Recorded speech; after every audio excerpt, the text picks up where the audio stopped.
All right. It is. Hey, it's not Tuesday. I thought I changed that. I guess I didn't. Hold on. Let me fix this real quick. So we have the right day here. Yeah. We need the right day here. There we go. It's Wednesday. It's Wednesday. It's the middle of the week. And tomorrow, for those of you that celebrate it, is Thanksgiving.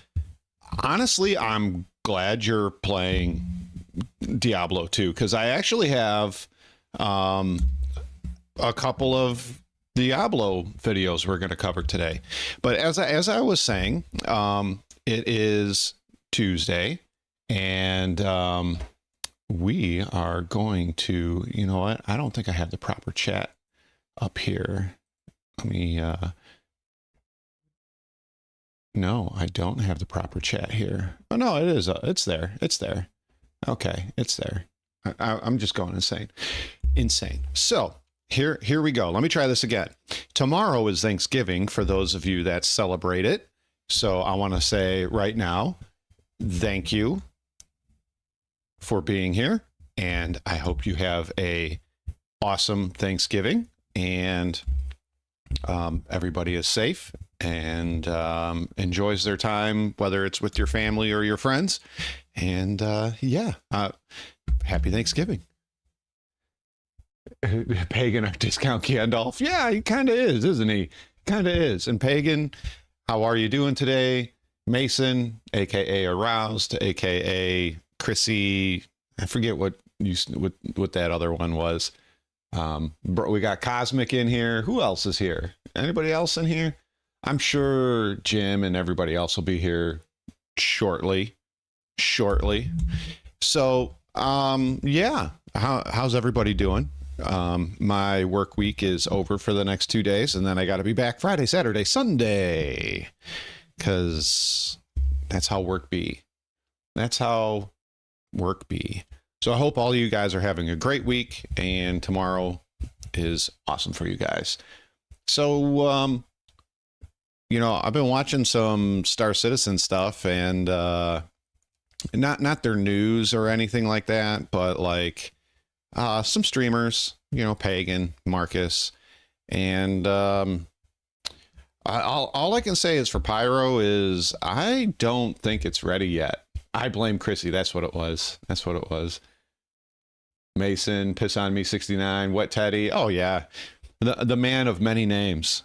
I don't think Pyro's ready, guys. Like it was playing quite awful on Marcus's stream yesterday. Like it was really bad. It's like 3 crashed desktops, 2 or 3 server errors, falling through shit.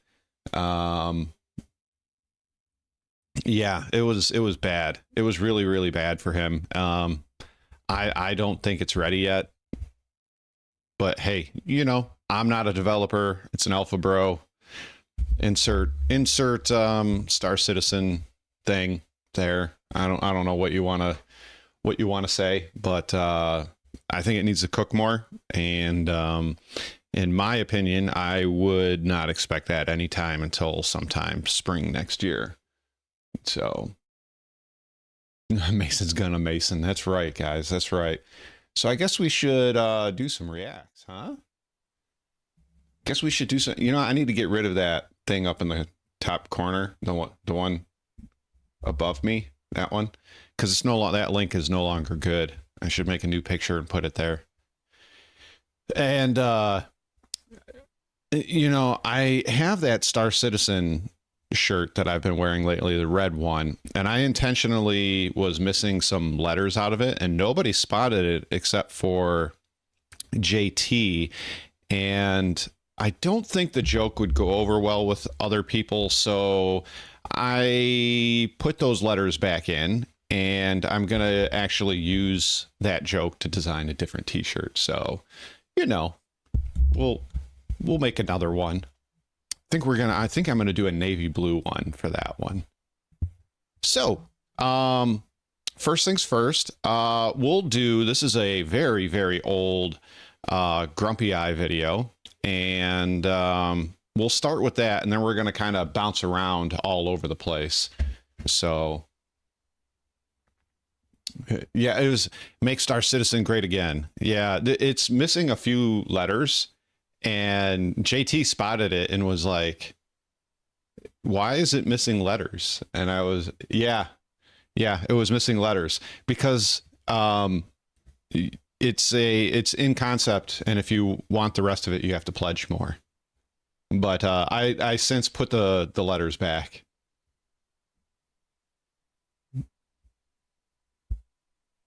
Yeah, I was thinking about doing that, but I have an idea for a pledge more shirt. Pledge more. Yeah, it was done intentionally, and then nobody spotted it, which I'm really surprised. Not one person spotted it. Well, JT spotted it, and he's like, why is it incomplete? I'm like, because you have to pledge more, bro. I didn't put the space big enough is what it was. Because I made, when I made the shirt, I took sit and then zin, and then was trying to put it together so it didn't take up too much space and then go into the armpit. It didn't go into the armpit. So I put them closer together, but it wasn't far enough away to kind of show that there was a missing letter. I should have put a bigger space, or maybe even just a what is that called? An underscore there. But anyways, I'm gonna do something totally different. So Grumpy Eye, 14 types of Star Citizen players. This is an older one. This is from 2 years ago. Right, I'll be right there. Okay, this is a very old Grumpy video, and let's see what he does. Yeah. All right, I'll be right there. Ooh, rocking the VKB. I just need the. All right, just give me a second. Yeah.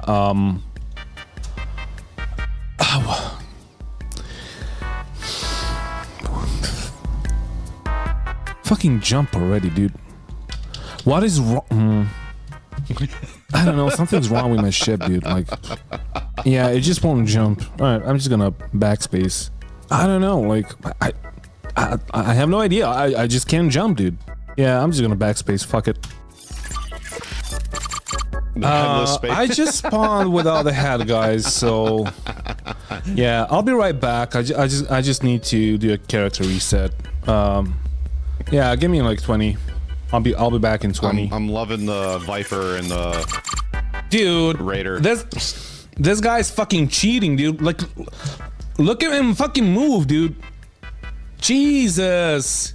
Nah, he's cheating, dude. Nah, he's cheating. Like, this is not like I was here and he was there. Like, what? I was behind him when he fucking shot me, dude. Like, what the fuck? Yeah, he's obviously cheating. Like, he's abusing his ping, dude. Am I gonna spawn now? I'm getting a fucking I see you blocked. Oh no, there we go. Oh, I don't have a head. Okay, I'll be right back. Just give me 20. Hey boys, is Jumptown up? Oh, it's not? Oh, it's Xenothread now. Oh, okay. Yeah. Okay. I guess I'll just play another game, right? All right. See ya. I thought I was actually in Discord for a second. I was checking. Fucking jump, dude. All right. We should fucking jump, dude.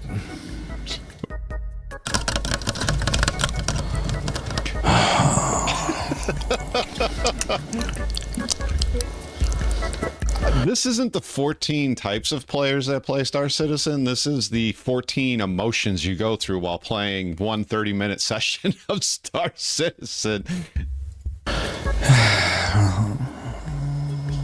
Fucking jump, dude. God fucking damn it. The Oh, hard look believer. at that fucking sandworm, dude.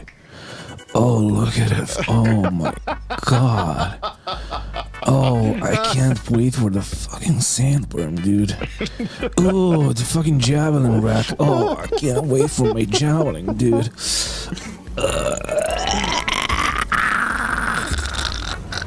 Oh, yeah. Fuck yeah. I think he's beating his worm. The reasonable I don't guy. know, like, people keep complaining, like, Jesus fucking Christ, if you funded the game more, if you just bought a fucking Idris, it, like, the game will be, like, done faster. Just go fucking buy an Idris, dude, like, the fuck is wrong with you? Like, why would you complain? Like, it is what it is right now. It's an alpha, so fuck it, just go buy a Javelin and let's go into the fucking beta. Like, if that, like, imagine a world where everybody would fucking buy a Javelin or an Idris or a Kraken. Just buy that. Just help them out. Jesus. Just help them out. I didn't know it was peaking. Sorry, guys. Really? Yeah, so, yeah, this guy is complaining on Spectrum, dude. Apparently, Cuddy Steel. Yeah, very funny, Cuddy Steel. All right, let me just.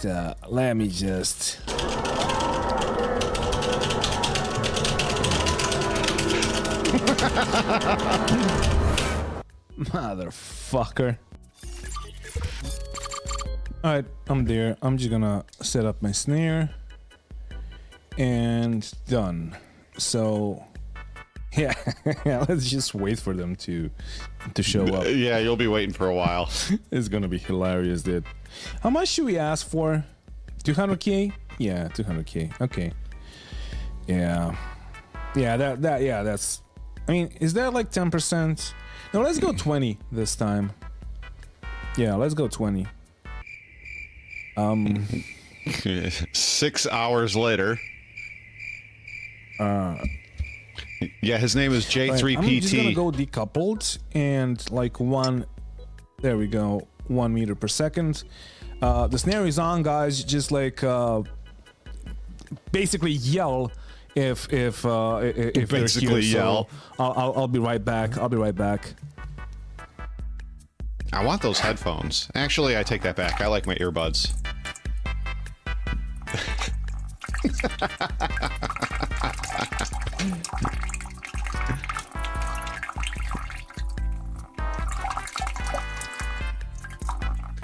You might want to get that check, Grumpy. It doesn't sound like a normal flow.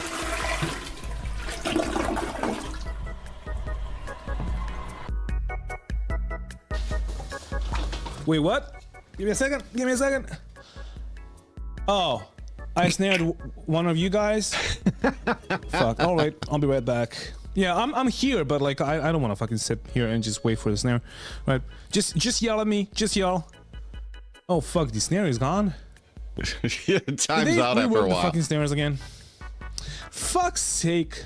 All right, let me re-engage the snare and yeah, fuck it. I'll be here if the snare goes out again, I guess.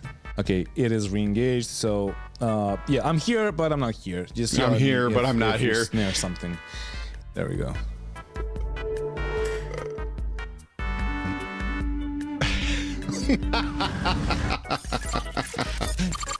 I'm flying Moose and squirrel.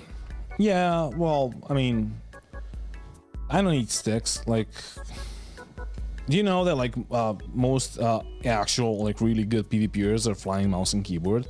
Sometimes they even fly joystick and mouse. Sometimes. Or Hosam or whatever it's called. Yeah, I just don't have enough money for that right now. Like I just bought a second Kraken and I just bought a second Kraken. yeah, like it'll have to wait. I first gotta buy a Javelin and then I'm gonna maybe buy the sticks. But have you seen the Odyssey? Dude, I'm getting 25 FPS. Fuck yeah. Oh, that's not good? I mean, yeah, but like Like, you can't really compare this game to other games. Like, 25 FPS in Star Citizen is like, wow, dude. Like, it's so fucking smooth and crispy. Like, it's so smooth and crispy. Like, I've played Battlefield. And I had like, I don't know, 120 FPS, and it didn't feel as smooth as my 25 FPS. Oh wow! In Star Citizen right now. That's about a normal People conversation. have no idea. Like, what other game has planets and ships and all of the No Man's Sky, Space Elite Engineers? Dangerous, yeah, Elite Space Dangerous. Engineers. Yeah, well, Elite Dangerous is trash. Like, oh, Space Engineers is not. Well, I mean, yeah, but like compared to like, can he handle like 1,000 people fighting each other?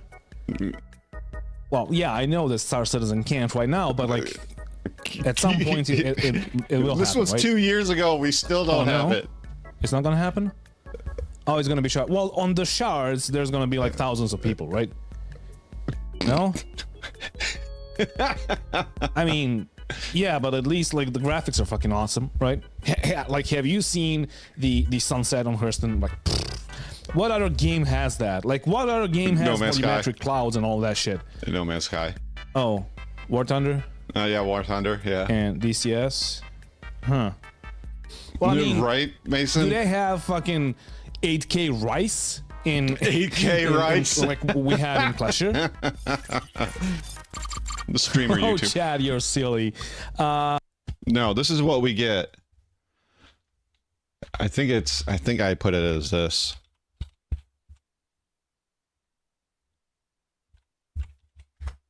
Stay a while and listen. Streamer bro, back off. What new fucking roadmap? Okay, roadmap roundup. Okay, let me just close this farming Just do it the board gamer and the board gamer salty mic. I'm just gonna record a YouTube video right now of me the roadmap, talking. so just bear with me. I just need to set up these things, and here we go.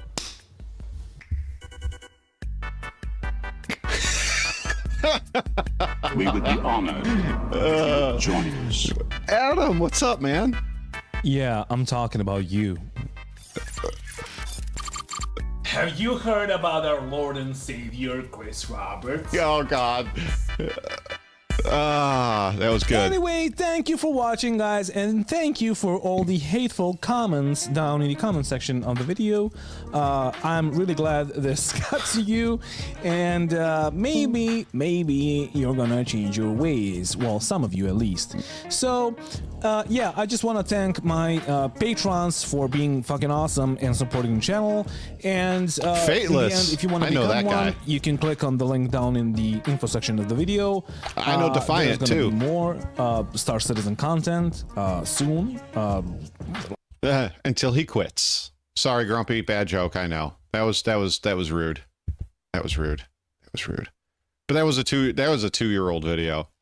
So I'm not sure if we covered it here, but there's another space game coming out. I know, shocker, right? And apparently Marcus has been talking with the devs. So I don't know what those talks entail. He said he had been talking with them.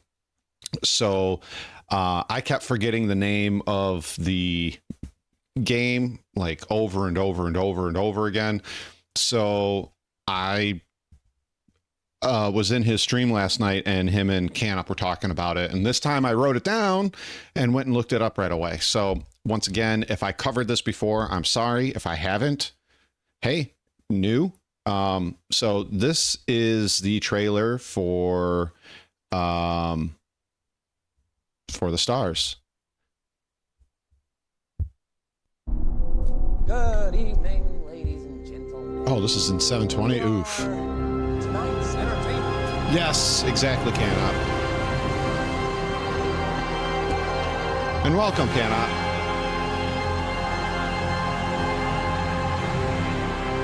Wow, that's bright.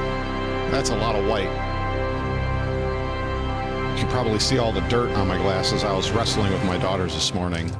For the Stars is a survival MMO in space. We threw some You might blankets call it down an and open universe we're doing sandbox WWE game, with the wrestling. focus being on exploration and scientific advancement. Oh my God, they have base building? We're making this game for everybody, for people who love I mean, oh, it survival sounds games okay. like we do, people who are fascinated by science fiction and space and want to see what would happen, you know, in that proverbial. It's so funny because I see his first name and it's Primus, and it's funny because in BattleTech lore there's a organization called Comstar, and I don't want to get too deep into what Comstar is and does, but basically they're like, if I have this correctly, they're like the Adeptus Mechanicus from 40K, and their leader is called the Primus. So in Comstar, not in 40K. My knowledge of 40K is expanding, but yeah. What if? What if this capability to go into space was real and it was here and it was now? How would it be different from what we expect? No, this game space is to not be out like? yet. And I want people who want to explore that. I do like the jump question in. to be able to join us. on That was this cool journey. how it materialized.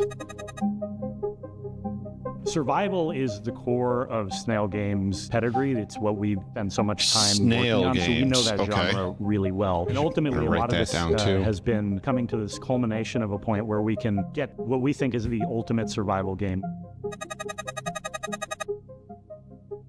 We have been working on some pretty interesting technologies to support What's up, what squirrel? we're trying to accomplish, but we've actually taken a couple risks. I'm gonna have to here. look into One this of the more. areas that we're taking a Snail risk in Games is for trying the to take stars. voxel technology, which allows complete world building from the core of a planet out. Man, that desert We're going to looks have some planets really that you can good. dig all the way The through. ripples. Given that we're a realism art style, that's a So given that we're a because real- Star Citizen taught me, I'm looking at this and here's what I'm not seeing. I'm not seeing the squared off tile sections here.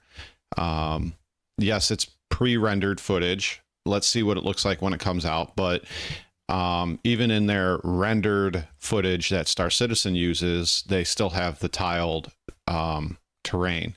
They do a very good job of masking it, but you can still see it. But right here, you don't see it. planets that you can dig all the way through. Given that we're a realism art style, Those clouds look really that's good a too. really hard ask. It's something that other people haven't done in this genre before. Hey, now CIG is doing it. They just haven't finished. Core mechanics of the game really revolve first around exploration, going out and finding all these planets, seeing what sorts of Right, unique Mason? resources they have, but also what challenges you're going to need to overcome. And you know, to do that, I want to know how far along they are with this. Maybe Cam can answer that. Research and crafting, the ability to take things that you find on one planet and craft and research Oh, wow. different solutions that are nothing like what you would find on another planet. One of the great stories we want to explore here is what is different about humanity once we have the capability of expanding to other parts of the universe. How is that going to change our identity? Oh my God, drop pods. Cool. Uh-oh. Here's what I'm not liking. This part right here. This part. I'm not liking that right now. Ooh, wish list on Steam. Wish list on Steam, huh? Let's see. Let's see. For the Stars. Let's see what they got here for us. Is this just the same thing we watched?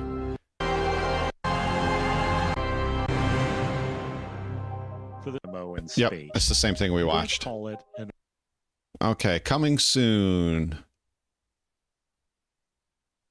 Yeah, they don't have anything on here. Snail Games USA. Screw it. Add to the wish list. We'll see what happens. We'll see what happens, right? We'll see. We'll see what happens, right? Heard Flight Simulator 2024 and Stalker were having some problems, but hey, you know, such is all games these days. I'm not excusing it. I'm just saying that seems to be the way of AAA studios this day and age. Let's see. Let's do, before we move on to another Star Citizen video, let's do, you know what? Let's do this. Let's do this one. This is Fatalis Reigns and why I'm playing Diablo 2 instead of Diablo 4. So I feel the exact same way. I only played the beta of Diablo 4, and there was some fun aspects of it, but I'd say a large majority of the game I did not like. Now, what I will say is that they have spectacular cinematics, but that's not enough to get me to buy a $70 game and play because it has great cinematics. I didn't like, so during the beta, I did not like that all the dungeons were actually all the dungeons were pretty much the exact same. I didn't like the itemization. I didn't like the looks of the items. I didn't like how they're all the items are character bound, so you can't really farm for another character and send that gear over to them. There's a lot of things I did not like about that game. Have they changed? I really don't know. I don't follow it. I don't like it. It left, you know, first impressions mean a lot, and the first impressions I got from that game really just turned me off. So I was like, nah, I'm good. I don't need to buy into a $70 game. And instead I played Diablo 2 and Last Epoch. Two very different games, I know. I mean, they're of the same genre, but two very different games. I get that, but each one is fun in their own right, and I really enjoy it. So yeah, let's check out this guy's video. So, last month, Vessel of Hatred released for Diablo 4, marking the first expansion release for the game. In case anyone doesn't know, I'm a big fan of ARPGs, and most of my videos on this channel are Diablo 4 and Path of Exile related. So you could say I was... Which, by the way, Path of Exile 2 is coming out, unless they change the date again, it's like December 5th or 6th. Path of Exile 2 is coming out, and that is a free-to-play game. So, yeah, I'm going to be checking it out. I am. I like Path of Exile 2. The problem with Path of Exile is the seasons. It takes a very long time just to get through the seasons or through the campaign. And for me, being a dad, trying to do other things in my life, playing like that is just, I can't do that. So I play on the standard league for a long while after I kind of gave up trying to chase the seasons, and it was fun. It was just really hard to trade and do anything. And Path of Exile there's a lot of trading that goes on. You don't have to, but there's a lot of trading that goes on, and I like being a part of that. So yeah. I was pretty excited for the new content. However, as more and more information was coming out, my excitement kind of faded. I guess I've been kind of jaded about Diablo 4 since Season 1, with everything just seeming to be a downward trend. I did have fun in Season 2 and Season 4, let me know if you can't hear him. My expectations for the game have tanked, especially after the latest leak for Path of Exile, Settlers of Calgar, showing me what an expansion of content could have been, and that was a free update. I really don't know, Warlock. I've been kind of staying away from it, not because I dislike the game or I don't have time to follow it. I kind of want to be surprised by it. It was the same thing with Last Epoch. While I followed it, I wasn't like super deep into it because I wanted to be surprised by the classes. I wanted to be surprised by the subclasses and whatnot. The only thing I was really following in that game was what they were doing for endgame and the itemization and the skills, which I really, really, really liked. And so when it came out, I bought it, and I've enjoyed the game. I've put several hundred hours into it, and I think it's a fun game. And I kind of want to do the same thing with Path of Exile. I decided that this time, I wouldn't be purchasing the expansion for Diablo 4, and instead saving that money for Path of Exile 2, considering the early access will be paid entry, and I'm more than happy to spend the amount I paid I'll just wait for it to be free. On a game that has a team that I actually believe in making good content. Yeah, Triple G So is. instead of playing Diablo 4, They've done a I really decided good to take job a with trip Path down of memory Exile. lane and visit the game that started it all. Yeah, they have. They've had some missteps, but for the most part, Triple G, Grinding Gear Games, they've done a really good job of making a very well developed, very in depth, probably to the point of confusion at some times, but they've done a really good job of keeping Path of Exile relevant for, what has it been, 11 years now? So good on them. And honestly, they are right now, currently, they are the ARPG or isometric RPG that everybody is trying to live up to currently. Most of the time they get put, they get directly compared to Diablo 2, as I think all games of that genre should be compared to. I think Diablo 2 is probably the greatest ARPG ever made, to be perfectly honest. Am I biased? Maybe, but Diablo 2 is the yardstick or the marker to which all ARPGs should be measured to. Oh yeah, sends chills down my spine every time. Diablo 2. Diablo 2 was always one of those games to me that felt kind of legendary. It had such an insanely huge following and dedicated player base. Yep. It seems impossible to find an ARPG fan who hasn't played it, but honestly, I kind of am one. I never really played it when. So here's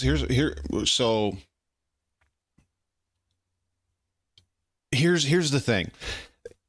I have been playing Diablo 2 more on than off for 20 years.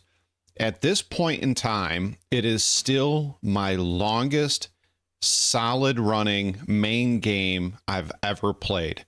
So when this launched in 1999 or 2000, I think it was 99, spring of 99, I got it and I started playing it. I did not stop playing until 2000, probably about mid 2004. That was the only game I played. I didn't play anything else. Played quite literally nothing else until Age of Conan came out, and then I started playing that. And this kind of took the back seat. But about every year or so, I would return and be playing for damn near a solid year straight. Once again, as I said, I've been playing for nearly 20 years, and I still have not had certain items drop for me, or certain items. And yeah, I love the game. I love the game. It's so good. And people complain that there's no end game, but really the end game is farming more equipment. That's really the end game. So you can make more characters and make them awesome, and so on and so on. But I really don't think there's a game that does itemization as well as this game, except for probably Path of Exile. Old Zelda games are good too. Because my Catholic mother was like, no, you can't play that demon game. And I really only played when my older brother let me use his PC. First time I really did dip my toes into Diablo 2 was in high school, when I played a werewolf druid and got through most of normal mode, but that's about it. So you could say I'm kind of an outsider, and I'm definitely a noob when it comes to Diablo 2. Don't leave that blue jewel there. When Diablo 2 Resurrected came out, I immediately bought it and played for real for the first time. After playing Paladin and Sorcerer through normal difficulty, and that blue jewel could have been a 15 ED what is it, 1540? Yeah, that could have been a 1540. Oh yeah, it's 15 attack speed, 40% enhanced damage. Nightmare difficulty. I totally understood why people love Diablo 2 so much, and it made me super excited for Diablo 4, hoping that they would go back to something like the legacy that Diablo 2 left us. No. In fact, after coming back to it recently, this year, for the spooky season of October, I've been fucking addicted to it. I'm currently leveling my first ever barbarian and got him through normal mode into Act 5 Nightmare mode Throw bar? at the making of this video.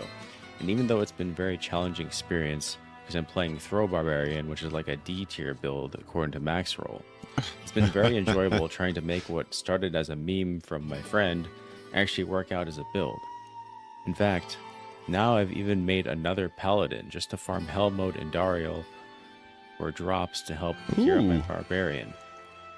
But it's gotten me thinking, why am I enjoying playing this garbage build in a 20-year-old game instead of playing the new content for Diablo 4? Well, there's actually plenty of Diablo 4 reasons I come to sucks. realize. Firstly, let's talk about rune words, as they were added in Vessel of Hatred based off of Diablo 2. That's a nice mid-level shield. Honestly, they couldn't be more different. Depending on Diablo what you're 2, playing. Rune words can be massively powerful and build defining. In other ways, they Rune can be words are useful awesome. leveling items, or just situationally impactful stat bonuses. With the game having up to 6 sockets on some weapons, it allows for some incredibly powerful combinations, and the runes themselves offer fairly powerful stats on their own, even if you don't use them as a rune word item. Diablo 4 rune words, however, are very different. The way I like to look at it is in Diablo 2 is like combining red and blue to make purple, as in one effect and another effect completely transforms the item to create an insanely powerful piece of To gear. make it lore. However, Nadir. they can only work on socketed normal rarity items, so you don't get to use the powerful effect plus additional gear modifiers. You have a to cell these phone, don't you? rares. Whereas in Diablo 4, the rune words really feel like you take red and blue and you kind of just get red and blue, or in this case, orange and purple, with no powerful transformation or combination effect really. It's just 2 extra modifiers to add on to your already powerful legendary gear modifiers. Let's take a look at these examples for a second. In Diablo 2, Insight is a very useful rune word item. Insight's badass. badass. To mercenary, as they use pole arms and spears. It requires 4 runes: Brow, Tear, Tal, and Soul. And these rune effects normally give these bonuses, but when you put them together to make the rune word, they give this result instead. Which is awesome. Probably one of the best mercenary weapons you can give out. 2 different types of runes together, from my understanding. Let's take this rune word from Maxroll's guide on Grenade Rogue, for example. They use Zol and Ohm, which give these effects. But if you combine them, they kind of just combine both effects together without any transformation at all. You get to use Warcry from Barbarian and then also a damage bonus. It's nice in the way that it's a power bonus for a gear, but it's also just I feel you, Warlock. boring. I have a couple of high-level characters in Class D Diablo 4 to be just kind of boring. Like, I like high boss mobility mechanics that squishy you pretty much builds. just Keeps it very ignore exciting. and try to burn down the boss in as little time as possible. Oh, the actual Goriel spawn? Okay, yeah, well that was a joke. That was a joke. What the hell was that? Or repeating bosses. Like, Why I did heard so Tomb much Lord of all loot things dump out that makes was it like into the Vessel of legendary? Hatred as a reskin. Wait a minute. This is just a Tomb Lord, but he's red. Yeah, this is just Tomb Lord. Some season content has also just been a huge letdown and uninteresting. They've created this expansive world, but it hardly feels like there's anything to do in it aside from hell tides and traveling between dungeons outside of side quests and gathering both statues for reputation for the first time. Also, the overall plot of the game is kind of Their dull, cinematics especially are with really good, Vessel of though. Hatred, where it seems to have been a huge letdown for so many people. But in regards to the story, at least in Diablo 2's case, at the end of its own expansion, Lord of Destruction, the story is complete and finished. It doesn't end on a cliffhanger to set up for the next expansion story content. We get a proper conclusion. Vessel of Hatred doesn't feel Tyrael like we is get a a proper finale badass. to that particular point in the story. Exactly. I'd even say that Diablo Adam. 4's base story felt more complete than Vessel of Hatred's, from what I've heard about this expansion story. That's not to say that it's all bad though. Thankfully, there has been a lot of very positive changes and improvements to the game. Like when Season 1 came out, there wasn't a whole lot of viable builds for each class. It felt more like 2 to 3 builds per class. Now they've added more uniques and legendaries to build around, which is nice. There goes But the there are world still stone. issues, and one that I find extremely annoying is the same issue that we had in Diablo 3 with Necromancer being released in the expansion. I don't like the way it looks Vessel of either. Hatred's new class, the Spiritborn, just seems to be way more interesting, fun, and complete of a class than anything else previously. I'm sure it'll be hard to find anyone in Diablo 4 currently who won't be playing Spiritborn, not just because it's new, but because it just has a more powerful design than other classes at a base level, with how functionally different its skills work together. There's also a couple other things that I've been finding more enjoyable in Diablo 2 than in Diablo 4 lately. Like going back and farming lower tier content that is more comfortable in order to get runes and gear bases for rune words, or other items like chip gems, instead of He just got rushing banned. to the highest tier content as Banhammer. fast as possible, and where lower tier content feels worthless to farm. I don't do like too in many Diablo 4. tanks. I Also, do a lot of campaign casters, a lot difficulty is of actually add a casters lot and bow of depth to builds. the gameplay, especially with Glass harder cannon all the bosses, way, baby. different gear bases dropping in different difficulty tiers. But you're still able to find exceptional bases in normal difficulty and elite bases in nightmare difficulty. When I made it to hell mode this time around on my Fist of Heaven's Paladin, I ran into this reskinned Diablo, but he was in Act 1 in the first quest. He scared the hell out of me, and someone in chat told me that he's called Uber Diablo. If I beat him, I get one of the best charms in the game that every build uses. Annihilus. Nobody calls it that. They just call it an At the end of the Annie. day, I'm sure everyone who bought Diablo 4 Vessel of Hatred is still having a lot of fun with the game. But I do think that there's a I'm lot not that the Diablo gonna buy 4 it. team could learn from Diablo 2 and Path of Exile that they could implement in Diablo 4. At this point, I've had more fun playing a 20-year-old game than I have. So he was saying that Blizzard could learn a lot from Path of Exile and Diablo 2. The problem is that the current Blizzard is not the Blizzard of 20 years ago. It just isn't. And I wish it was, but it's not. And they are more about the profits and the money than anything else. And I think it really shows with Diablo 4. And I wish Diablo 4 wasn't like that. I was kind of hoping that they would go back to their roots, and I don't want to say do a reskin of Diablo 2 because we already have that in Diablo Resurrected, but an actual successor to Diablo 2, right? The skill trees are large. They're not complex, but they're complex enough that you can do different combinations. The itemization is extremely deep. The rune words are extremely deep. And it seems like Diablo 4, in my opinion, Diablo 4 was made for those guys that we see in Star Citizen and like DayZ and stuff like that, where they're like, oh, you raided my shit, you blew my stuff up. I'm a dad of 12 and I work 16 jobs and I only have 16 minutes to play Diablo every week and you ruined it. Or DayZ or Star Citizen, my 16 minutes is over. Like look, I'm not saying you can't make a game that's also for them, but it seems like Diablo 4 is just a surface level game and that's all you're gonna ever get, which like I said, I was hoping it was going to be a return to something closer to Diablo 2. Diablo 3, I didn't like Diablo 3 either. Diablo 3, I played it when it first came out on launch, expecting huge things.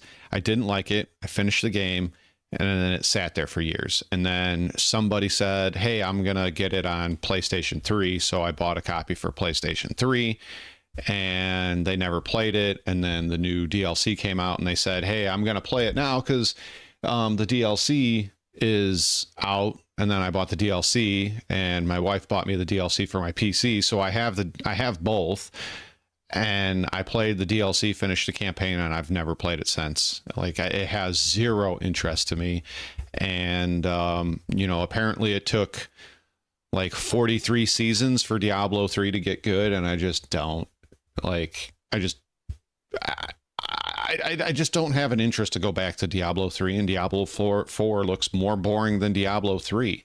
I I mean, JT, yeah, kinda, yeah, but I still want a game that's somewhat challenging. I don't like games that don't challenge me in some way, whether I gotta think outside the box or discover a new way of doing what I want to do. Like, yeah, I got frustrated with Alien, but at the same time, if it was too easy to sneak by that alien, then why the hell am I playing? I'm playing, and I complain about it, but I play because I want you guys to see me terrified, because I don't do scary games well, and I want to be challenged by a different type of game. You can't hurt the alien. There's nothing you can do to stop it from killing you. You have to outsmart it, which is really cool. I don't know.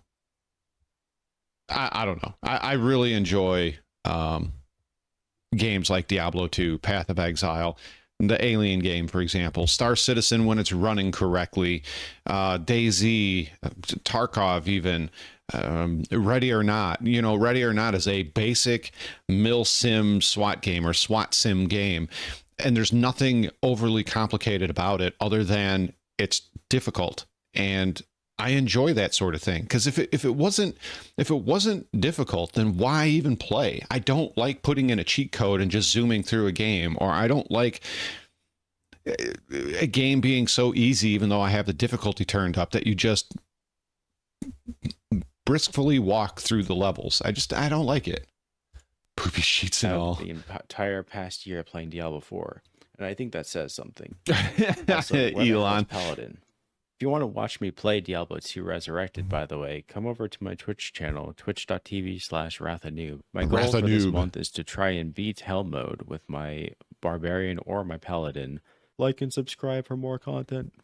Woo! All right. I mean, fair enough. I get his argument to why he doesn't like Diablo 4 and compares it to Diablo 2, which is, once again, I think, a realistic comparison. Okay. What shall we do here? That was 8 days ago. Well, you know what? Let's do this is a short Star Citizen one, and then I want to touch on Gray Zone. Fist of the Heavens Paladin is super easy, but very fun. There's something enjoyable about it, and I don't know what.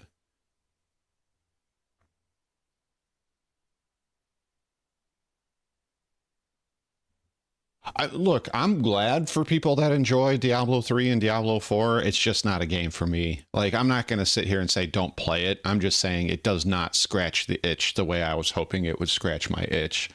So I like, if you like Diablo 3 and you like Diablo 4, or you like Lost Ark, or you like Throne and Liberty, hey, go ahead, play those games. I'm not going to be like, oh no, never play those games. Don't give them your money. Don't do that thing. It just doesn't do it for me. I don't know. It just doesn't do it for me. All right. So we got, it looks like a tool for Star Citizen by Wicked Wookie. So let's check this out. All right, what's going on, everybody? So this is going to be for the Polaris owners out there, or anybody interested in getting a Polaris. Getting into which, by the way, the price increase on the Polaris is $225. So yeah, ouch. I think we're just having this discussion in Discord. I don't think any spaceship in Star Citizen is worth more than $100. In the 3 years that I've played, the gameplay is not there, and when the gameplay is there, the game is too hard to play because of bugs and other things that are going on in the game, server issues, blah, blah, blah, blah, blah. It doesn't matter. I don't see why any ship is more than $100 in this game, especially ships like the Polaris, the Carrack, all of them.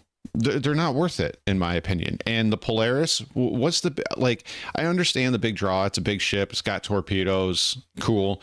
But we've discussed this ad nauseum on this channel.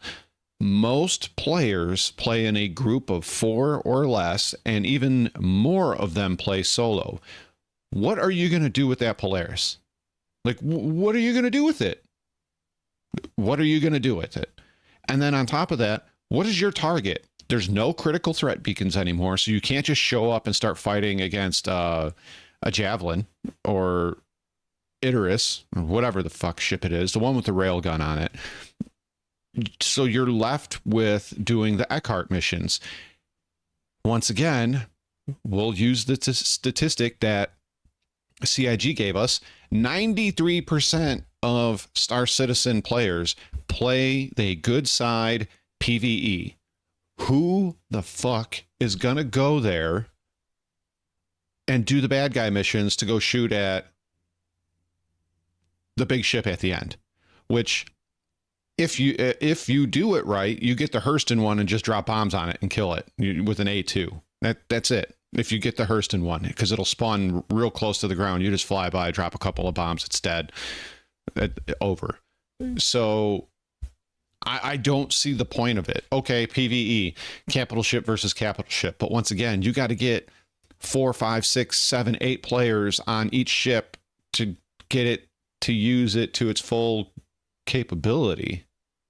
I don't know. Oh yes, you could definitely sell it on the gray. Definitely. Check out the impound. They'll probably have it. They'll probably have it for like $600. Battles can get a bit expensive. While the Polaris is very fun, it's not going to be uncommon to see repair calls north of 1 million credits after a battle or an accidental misfire. I still don't think they fixed it. You can fire a torp and then fly into it. But the new rep system, no one going to be a bad guy. It's going to be worth 2 week ban to kill one person or NPC. I mean, and that's the thing. Like, this Star Citizen, I'm sorry. And for those of you that enjoy Star Citizen, I'm sorry. But Star Citizen is the definition of pussification of video games. Nobody in Star Citizen wants to get shot at, talked to, PvP'd, anything. It is the absolute epicenter of pussification of video gaming. It really is. And that's how we get, you know, wonderful clips like this. Streamer bro, back off. Streamer bro, back off. So, yeah. A buddy decided to do some testing. We pulled out an Eclipse. Because, so the way the gray market works on all, because I was thinking and still am thinking very strongly about selling my Star Citizen account. The way it works is it's based off of store credit. So if you melt a ship, right? So let's say you have a, for an example, just a Gladiator on your account. The store credit for that is like $75, $85, something like that. So the value of the ships and the value of accounts is done by store credit, not by what they're actually worth. So you might get a discount on it. So now that the ship has gone up $225 in price, people that bought it previously and do the store credit on it are going to be selling it for the store credit that they're assigned. So yeah, you can probably go on eBay, which is far riskier, and buy a ship on there for cheap. We got a fresh Polaris, and we is the store credit 90 for the Gladiator still? I thought it was a few bucks cheaper. It was about 360,000 credits worth of damage, and a lot of people still are not aware of this tool exists, and it's been in for, golly, probably about a year now. But it's a salvage repair tool, and it's a two-handed one.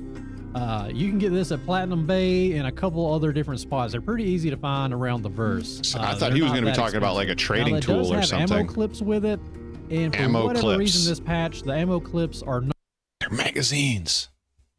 Not reloading into it. It still works, but it's basically You hold one clip in it, and you fill it up by salvaging a donor ship you may have on board. We use an Intrepid, but yeah, you just pull some salvage off, and then it fills up, and then you can go and place that RMC onto your hulls of the ship. I was unable to find a way to pull off the full clip. If y'all find a way, definitely let me know in the comments. You're supposed to be able to do that. Credit's the same. Okay. Where you fill up. So I'm assuming though that if you, and this is an assumption, I don't know, so correct me if I'm wrong. I'm assuming though that if you bought a Polaris at the original concept price, when you store credit it, you get the original concept price back. I don't think they're going to tack on that $225. Salvage clip, you can take that off and then fill up another empty one, so you don't have to keep going in and out of the ship constantly. So yeah, I got outside and I started patching all the holes, which I actually find fun to do. It's like I'm doing work out there. I don't know, I enjoy it. Maybe some people this will be too tedious, but not for me. For me, it was a lot of fun getting out there patching holes, and it takes a little bit of time, and this does run out fast. One clip goes out pretty fast. I'm trying to repair this thing, but I just made a couple trips in and out, and she's a big girl on Big Bertha here, so there's quite you go, Brian. A bit of surface area on her. So I just did a couple laps in and out. Didn't take long. I mean, it was probably under 10 minutes, and we headed back to station to see what the damage was. And also, don't make the mistake that I made. Do not upgrade off of a referral to a ship that you want, because if you decide, if they nerf that ship, or that's not the play style for you anymore, or whatever the case may be, you cannot melt it, right? So if you have a referral or some sort of account bound vehicle, do not upgrade off of it. You will never, ever, ever be able to melt it. Fresh meat. Yeah, exactly, Scotsman. I said the same thing, but Pagan's right. Moon would probably love this. Don't ever upgrade a referral ship or an account-bound item in Star Citizen, okay? Now, I was able to get Star Citizen, or CIG, to reverse it. Okay, so I sent a message to support and I asked very kindly. I was not mean, I was not rude, I was very professional, and I said, hey, look, I upgraded a Merlin P52 on my account, which was a referral, and I CCU chained it all the way up to a Zeus MR. Can I please melt that, since you have not given a solid release date on the Zeus MR? And they said, yes, but we will only do it this one time. If you ever do this again, we will not be able to help you out in the future. Thank you. Look for your store credit to be in your account within the next 24 hours. It showed up in like 2.5 hours. But yeah, that's what I did with the Zeus MR, because what was the point of holding on to that ship if they're going to do the Zeus CL and the ES, but the MR isn't going to be around until maybe Invictus, maybe IAE of next year? I don't even know. I don't even know what's going to happen in my life in that amount of time. So I just asked for the credit, and yeah. After my repair. All right, so now that we're back in the ship, no red lights, the hull's no longer red, and we get to station, and that price has dropped from 360,000 credits to 130,000 credits from the 10 or 15 minutes it took for us to jump out and patch it. Yeah, it's not worth it. So you may want to keep them gun racks full of Cambio SRT salvage repair tools thank you. Weapons. I mean, it's, and have your crew go if out you're there into that, and, yeah, cool, but deck, so not for me. Except with particle beams. Not for me. All right, everybody, that's all I got. I hope that helps. That's if you want to help headache-inducing. support the channel, check out the links in the description, and I appreciate you. Y'all have a good one. Thanks, Wookie. I appreciate it, but oh man, I've been forgetting to share these to you guys. Dang. I'll share this one. I can't believe that. That's very unprofessional of me. You know, I'll go back and grab a couple of the other ones. Which, let's see. Share. This one was for the stars. This was, I'm sorry, that was very unprofessional of me, guys. What else did we do? We did this one. We'll share that one real quick. I'm so sorry, guys. more to the creators than you guys. I mean, sorry to you guys, but you gotta be professional here. Gotta be professional. Okay. So first we're going to do, all right, first we're going to do Gray Zone. And then I'd love to share a beer with Wicked Wookie as well. Another person I will like to hang out with and share a beer with is Void Dude. And of course, all of you guys, right? All of you guys. I need to do a do better thing. Next one goes to my HR file. I wish a lot of us lived closer than we do, because I think it would be awesome to actually hang out at a bar, you know, get some appetizers, you know, some nachos, mozzarella sticks, a couple of beers, you know, man, that would be a blast, right, guys? That would be a freaking good time. All right. So, Gray Zone, you guys know how much I love Gray Zone and how disappointed I have been by it and how badly I want for this game to do well. But I watched about 6 minutes of this and was like, this would make a good react. Why it says I watched the whole thing, I don't know. I didn't watch it. I bet you would, Canop. I bet you would. Ron, Moon, and Pagan would be a lovely trio to hang out with and have a couple of beers with.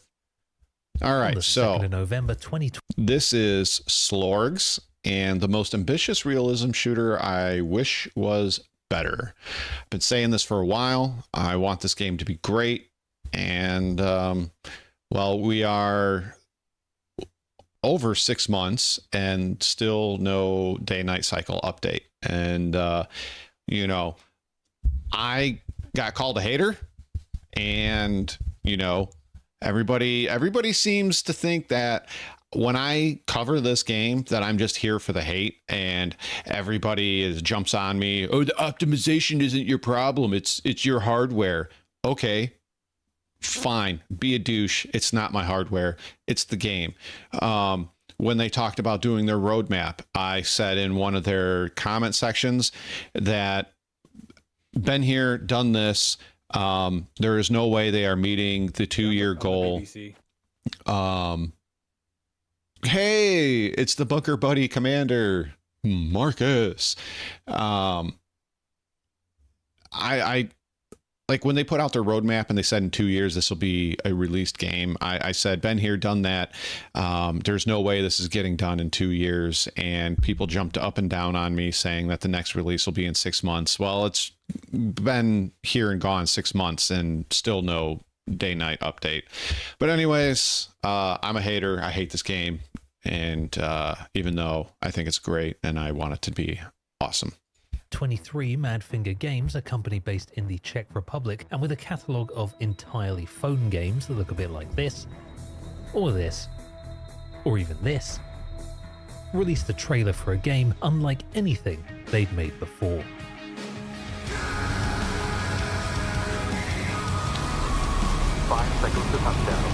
Oh, peeking again. They did a really good job with a lot of things in this game, but then they did a really, really poor job with a lot of other stuff. Stay a while and listen. So, real quick, I don't know if you guys see it, but hey, Mr. E, it's the Blaze. So I know of 3 games, and there's probably more, 3 games that are based on this book. Yes, this is a real book. There was also a movie done. Actually, 4 games. I know of 4 games that are based off of this book. You have Stalker, 3, Stalker, Tarkov, and Gray Zone Warfare. All of them are based off of this book. And the movie Stalker, which is where the game comes from, Tarkov is, I can't remember if it's the author of this book or the director of the movie, but Tarkov is short for Tarkovsky. And yeah. The Crimson Cock.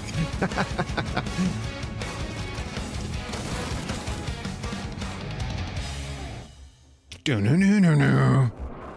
Zone Warfare, an immersive, tactical first-person shooter with a focus on realism unlike any game before it. You play as one of 3 private military companies, completing missions on an expansive open world where both enemy players and AI combatants will be your 2 primary threats. On Lamang Island, the world... So they say PvP, PvE, but I'd say 90, 99, probably 90%, 95% of it is going to be you fighting against AI. So, yeah. As your playground. You can complete missions however you please, at whatever speed you like. Thanks, Pagan. With a party or solo in a realistic jungle setting reported to have no loading screens and a complete immersive experience from the moment you gear up in your base to your... No loading screens. Where have I heard this before? Where have I heard this before? Helicopter ride to the insertion point to your exfil and return home when the mission is done. You can see why first-person shooter enjoyers from across the globe were incredibly interested in the development of this title. Of course, Grey Zone Warfare is far from the first realistic shooter of its kind. Many developers over the years have pushed the boundaries of what is possible in a realistic FPS, but it would be a challenge to name one that both looks as good as this and yet remains absent of that realistic shooter jank many realism gamers will be all too aware of. Arma Reforger. Squad is another one. Realistic military sim. Grey Zone looked effortlessly smooth, with an unparalleled attention to detail and a premise most shooter enjoyers have always dreamed of. I mean, they literally did a whole presentation on Grey Zone's advanced weapon ballistics, which accurately portrayed bullet... Oh, what about Starfield? I saw you say something about Starfield. Look, I think Starfield is probably one of the weakest of the Bethesda titles that I've ever played. I've played Morrowind, Oblivion, Skyrim, Fallout 1, 2, 3, 4, and parts of New Vegas. And Starfield is good in some aspects. Like I like the shipbuilding. I like the base building. I mean, like, it's not amazing, but I like it. What I don't like, though, is that the main story was really blah. Like, it was just so bland and meh. Oh, I get, dude, there's a loading screen every time your character blinks, man. So many loading screens. Trajectories through multiple objects, including having the ability to that's bounce cool bullets too. off the surface of water. That's Combine cool. this with the company's clear dedication to military accuracy through its inclusion publicly of military experts like Sean McFate and Andre Spicer, and there was a very real sense amongst the wider audience that this game, full of lofty promises, would actually deliver. Speaking of games that will actually deliver, a quick word from this video's sponsor, Sniper Elite Resistance. If you would have put no Elite loading is back, screen and it's bigger Starfield, and I would have better been than ever. like, Mark your calendars because Sniper Elite Resistance launches January 30th, 2025, and you can pre-order it right now. The latest installment brings you everything you love about the series, from the unrivaled all right, we're gonna sniping skip mechanics this to intense stealth and tactical third-person combat. With your infiltrate resistance fighter. I love the sniper games. I think they're fun, but I don't want to watch a commercial for it. Ooh, nutshot! And physically, Steam and the Epic Games Store. Pre-order using my link in the description, and you'll unlock rifle. Pre-order deliver your PC or T-shirt and comment. Thank you. Now, of course, if you know the story of Grey Zone Warfare, you'll know that some of was one of those promises fell, and perhaps true to the thematics of the game itself, into the grey area of early access releases. The game I played on release was far from the marketed product. Realistic bullet trajectories hardly matter when an enemy AI can tank 15 rounds without even flinching. Jesus. Or your bullets can't even break glass. A realistic-looking game world hardly matters when the enemy AI can be found standing around looking like I this. never had that problem with the AI. Or this. The game claimed to have no loading screens, as long as you ignore the whole thing almost freezing and crashing your entire machine as soon as you try to leave the base. Or walk That anywhere, I experienced it. Well, that. Right, this runs like piss. Now, although I'd already left the game at this point, there were further reports of players camping helicopter landing areas as... So, yeah, people were definitely camping helicopter landing pads. One of the things that he's going to leave out, because not one, but three of us in the exact same... No! God, please, no! No! No! Three of us in the exact same setting, or yeah, exact same area, all in the same Discord. All of us, 3 of us, went to Tiger Bay, and all of our GPUs started overheating. Not just me. It happened to me, Grumpy, and who else was there with us? I don't remember who else was there with us. One of Grumpy's friends. All of us started getting GPU overheats. Every single one of us. 2 NVIDIAs, 1 Radeon. So 2 NVIDIAs, 1 AMD. Every single one started overheating. These were known spots that never changed, and aside from walking, where yeah, I forgot to ask, how is your eye, Adam? Pardon me for not asking. Make their way to the enemy player's spawn area and literally shoot them on spawn, which was actually an intentional feature, but was worryingly easy to do and probably not very good for the game. Now, a lot of these issues were later fixed, but the damage, at least in my opinion, was done. What are we paying for? Why are we buying a broken game? I think we're buying a promise. We're buying a promise. It's an alpha, bro. It's early access, bro. But honestly, that's what it, and I really want to have this conversation with the gentleman that I had got together over a month ago to talk about early access gaming. And I need to reach back out to them and schedule another time, but it's going to be hard over the next couple of months because you got every major holiday coming up. You got Christmas, New Year's, like all within a week of each other, and you got all the stuff that leads up to it, the Christmas shopping, the family dinners, all of that stuff. So it's going to be a little while. But this is the one thing that kind of disgusts me with early access games and alphas that are sold like this. It is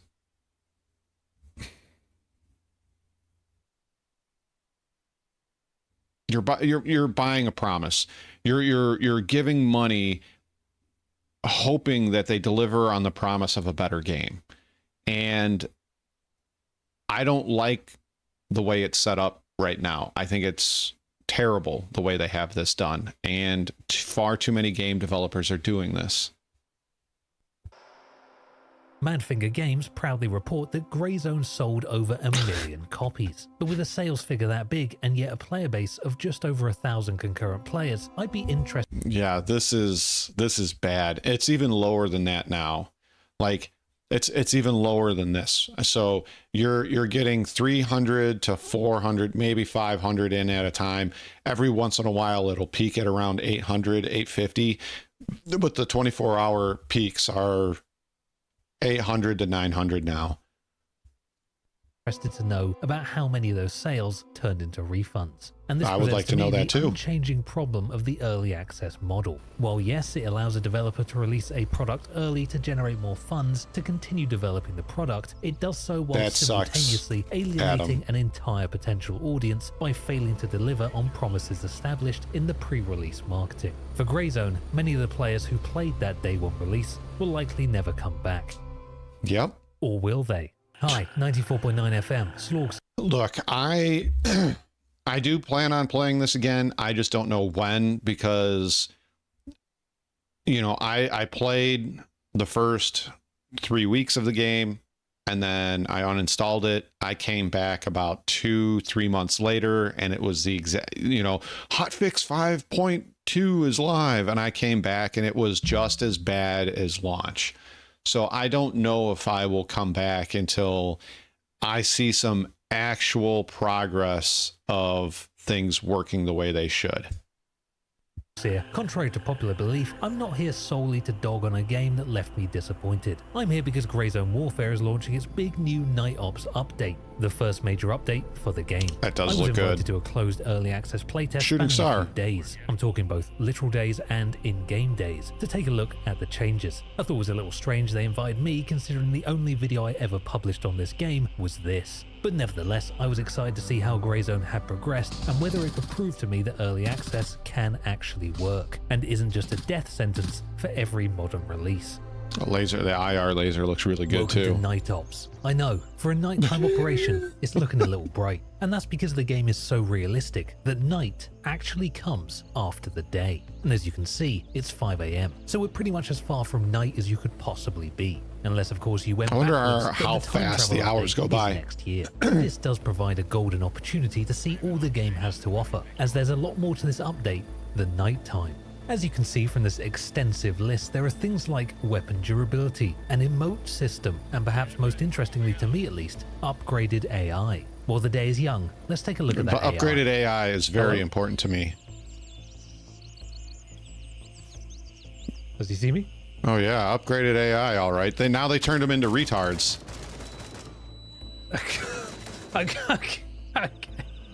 Oh. What? Jesus, I shot that guy so hard he disappeared. Was it broken? I found him. He's here. You found him? Yeah. Oh, now the light doesn't work. What the hell did they get hit by? Me?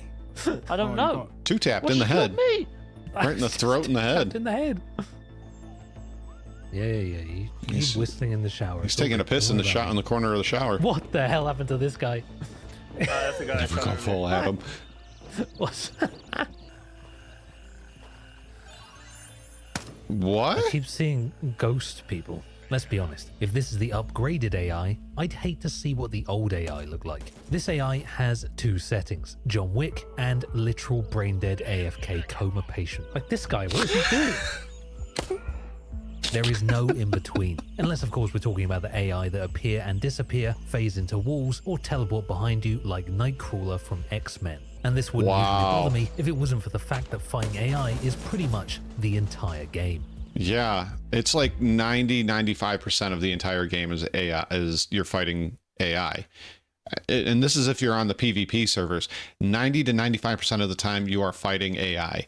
Every once in a while you'll run across another team that you need to fight against. It's way too busy. Way too far. It's way too... Yeah, you're way too busy with AI trying to do your tasks than you are running across other players. Like, it happens, it just doesn't happen all that often unless you are really going out of your way to look for it. So supposedly they fixed all of this stuff on their beta update. Okay. In Grey Zone Warfare, you have access to a vast open world, full of absolutely nothing. Once you look past the trees and sounds of frogs and your feet making duck noises... Why you sound like a duck.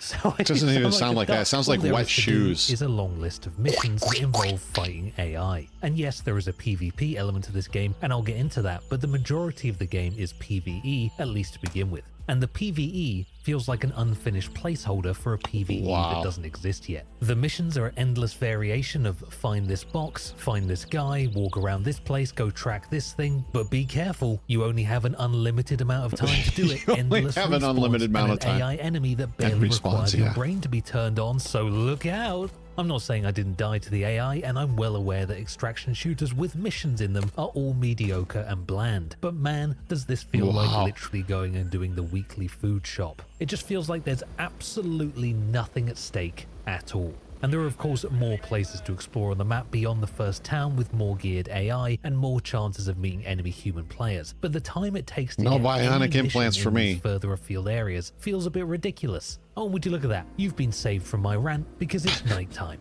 In the game, you now have access to these night vision goggles once you unlock them, and these night vision weapon attachments once you unlock them. But this isn't just any tactical smorgasbord of night vision memorabilia. This is some of the most realistic night vision technology in gaming. If only I had a guy in my party so well versed in night vision, he literally built his own from scratch with his bare hands.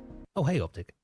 Yeah, no, I think it's good, but you can't change the brightness of your reticle, so you can't aim. I need bionic knees, two, you know, one for each leg, and a bionic back, and I'd be happy with that. No bionic brain implants, though. No, thank you. You have 3 steps, right? One step that turns light into electrons, one step that multiplies the electrons, and the last step that turns the electrons back into light. And the last step is a phosphor screen, and phosphors are like minerals, and they are burning. When they get hit by electricity, they emit light, and they get used up. So if they get hit by a really, really bright light, they get used up really quickly. And if it's too bright, you can just like burn it. Yeah. Well, okay, that's cool. And that spot will be I mean, I dark kind of forever knew because that, it but doesn't have any phosphors to emit light. I didn't know they like actually burnt I out. understand that somehow. So the night vision is actually pretty realistic. That's cool. But while we're here at night, let's play some Minecraft. Minecraft has a lot of things going for it. It's a great way to farm views on YouTube videos from children. It would make a great movie if it wasn't made by whoever the f wrote this. And most importantly, it has... Maybe I should switch to being a Minecraft creator, right? And just farm some hips, huh? Or farm some views. I looked over there and saw hips. It's a day-night cycle. During the day, Minecraft is an idyllic paradise where you can punch trees with your fist and build a home out of dirt in the floor worthy of a £2,000 a month price tag in London. But at night, Minecraft becomes a living hell. From the shadows emerge horrifying creatures that prove truly challenging for even a seasoned Minecraft veteran, and clearly set apart the activities you may undertake during the day versus what is possible during the night. Okay. You join me back in Grey Zone Warfare. I've got Minecraft does it better. Damn. For the 100th time in the starter town, and I'm now making my way across the map to find human enemies to fight with near their own base. Until you discover new LZ locations, the only way to get there is with an 8,000 meter trek through the jungle. In this case, at night. Any soldier worth their salt would tell you this is a daunting task, but not for me. Not only am I well-armed, but it turns out the night world of Grey Zone is exactly the same as the day world. Oh, no. And so, as you frolic through dark, entirely unperilous and... See, that's disappointing. I was hoping it would be far more dangerous at night and there'd be more things going on. But it sounds, what he just described is, it's the exact same game, just in the dark, which sucks. Endless jungle, you start to ponder to yourself, am I Charlie from Always Sunny in Philadelphia? Dayman, fighter of the night man, champion of the sun. I get it, night vision is cool. In a modern warfare setting, fighting at night has become common practice, and so should your realistic modern war game have night vision in it. Sure, and yeah, a lot of these changes offer up quality of life improvements that a Grey Zone super fan is probably getting wet just thinking about. And that's great. And does the game run a bit better than day one? It certainly does. But my guy, the game world is empty. The missions are meaningless. Wow, that's weird. The AI don't even take damage from knives for some reason. We have all the missions done, right? What the hell? Bring proof of identity to lab rats. Oh! Oh, He turned around real quick. They don't take knife damage. What? Wow. I can't believe they don't take knife damage. No knife damage. What the fuck, man? I was just stood right in front of him, just looking him dead in the eyes. Wow. I fell down this cliff and died, and it doesn't even matter because getting back there is so unimpeded by the game world. I can just run back there with a knife and it doesn't even matter. Like, what are we even doing here? This is an Unreal This Engine is sad. tech demo. I'm not saying there isn't hope for Grey Zone. You know what? He's right. It's an Unreal Engine 5 tech demo. And like I said, I was hoping with the day-night cycle, like I knew you could just run across the map without anything really except for some water and some food and just go. But I was hoping with the day-night cycle, they would actually have added enemy patrols. So you're not just doing what he just did. It's too...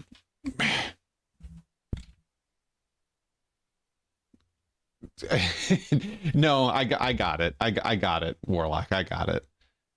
I haven't watched all of it, Sunny in Philadelphia, but I've watched a good portion of it.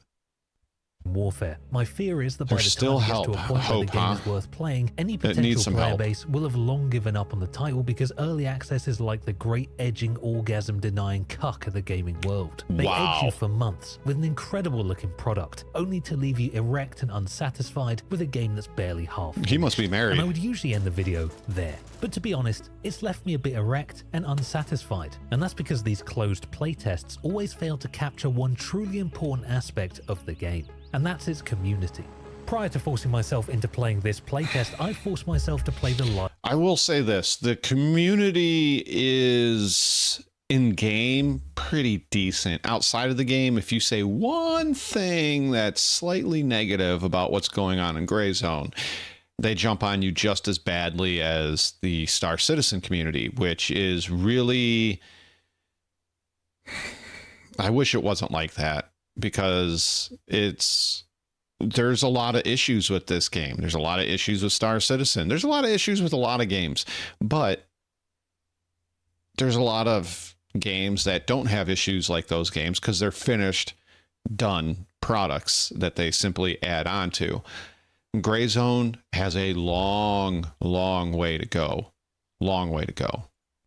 Vanilla game to get a feel of what was on offer, to have some kind of comparison point for the update. Yes, and the they are also on the spectrum. Within 5 seconds of spawning in, this guy, Hey yo, buddy, can you hear me?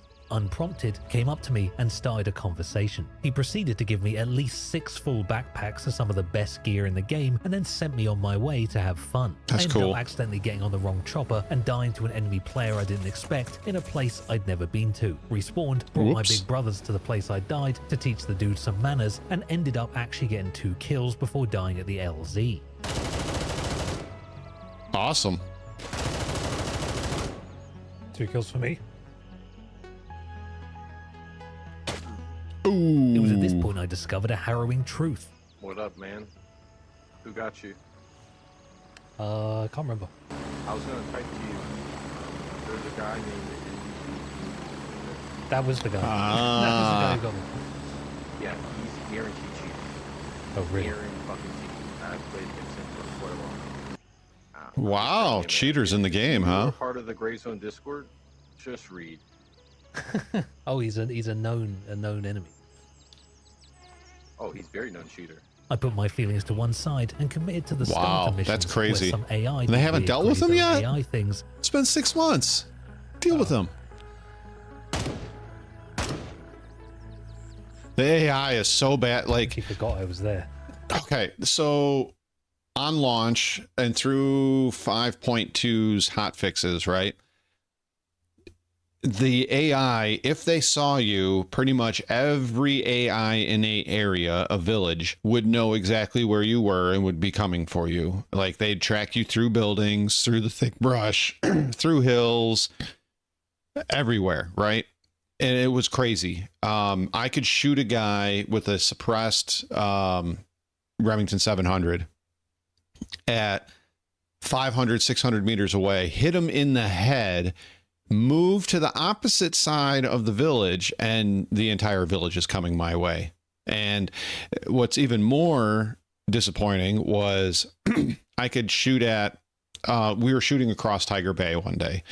Shoot across Tiger Bay, hit a bad guy, and they would whip around, and the very first shot hit you directly in the plate carrier. Now, it wouldn't kill you, but it would hurt you and, you know, degrade your stamina, your breathing, etc. And you'd look back through at the scope at them, and they have like no scope, standard AK, no dust cover, and it's like, how the hell are you making that shot? Ooh,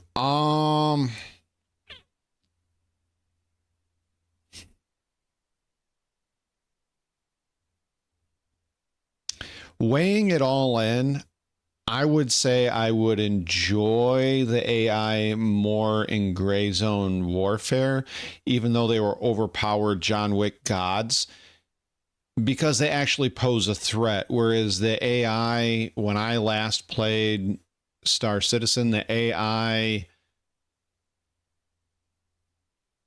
were basically brain dead coma patients, as he described. They don't do anything. You can drop a grenade right next to them and they don't even move.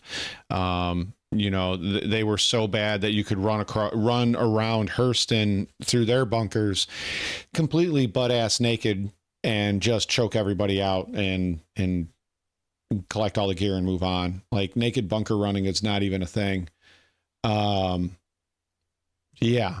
So I would say the AI in Star Citizen is way worse than Gray Zone. And then my game crashed while there was literally nothing going on. And that is the absolute epitome of grey zone warfare. A game with some of the nicest people you'll ever meet, and also a sprinkling of hackers who will likely never get also banned. Star Citizen. All rammed into a game full of weird AI that could crash at literally any moment. My greatest fear is that adding night vision doesn't fix any of these things. No. And the sun sets on another day-night cycle in grey zone warfare. The game remains a mystery to me. I find it to have pockets of fun concealed within a monumental pile of barely finished trash. My name is Slorgs, and I send this message to anyone thinking of trying grey zone warfare in 2024. Agree with Keep your that. Expectations low, your hopes high, and definitely don't stand under the helicopter while it's landing. Oh!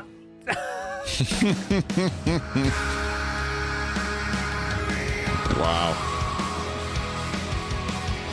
All right, so that's the end of his video.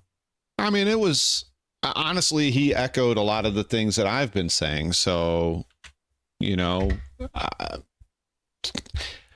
it's not really anything major. Like I said, he's echoing a lot of the things that I said. The performance is garbage. The AI is garbage. There's no loot.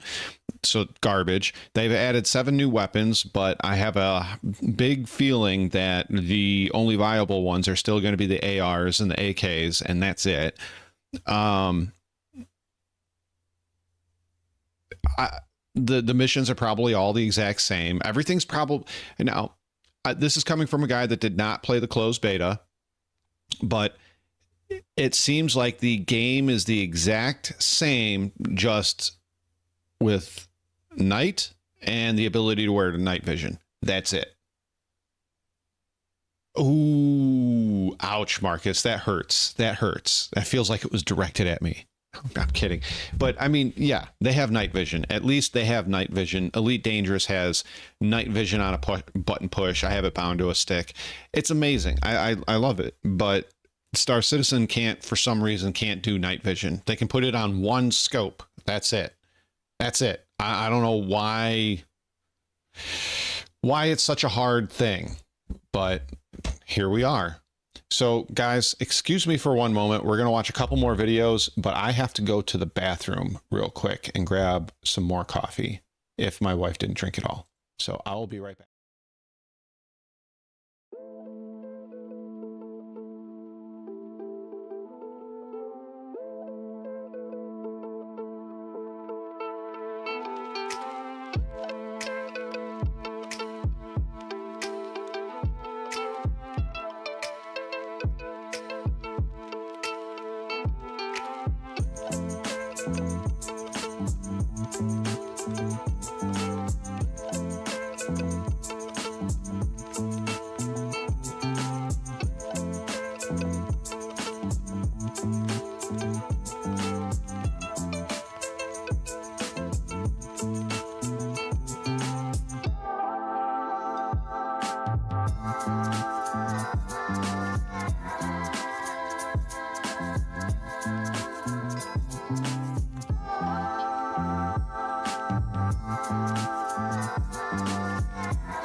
Okay, I'm back.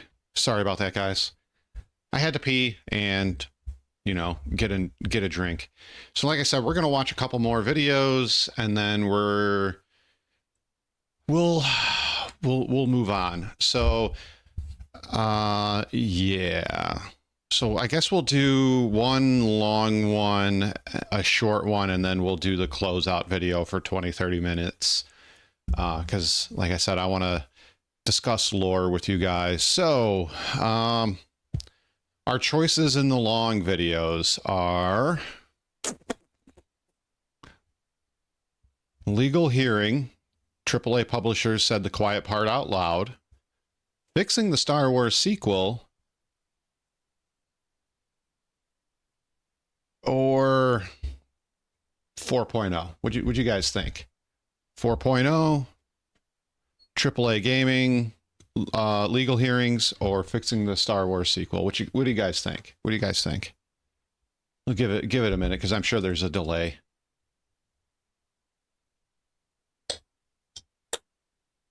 I'll let you guys choose. I'm leaning towards the legal AAA, the legal stuff that the AAA gamers said. Gamers, publishers. AAA gamers.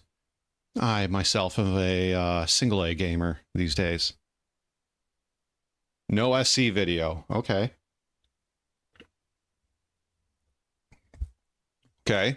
You guys want to do the... Oh, Marcus.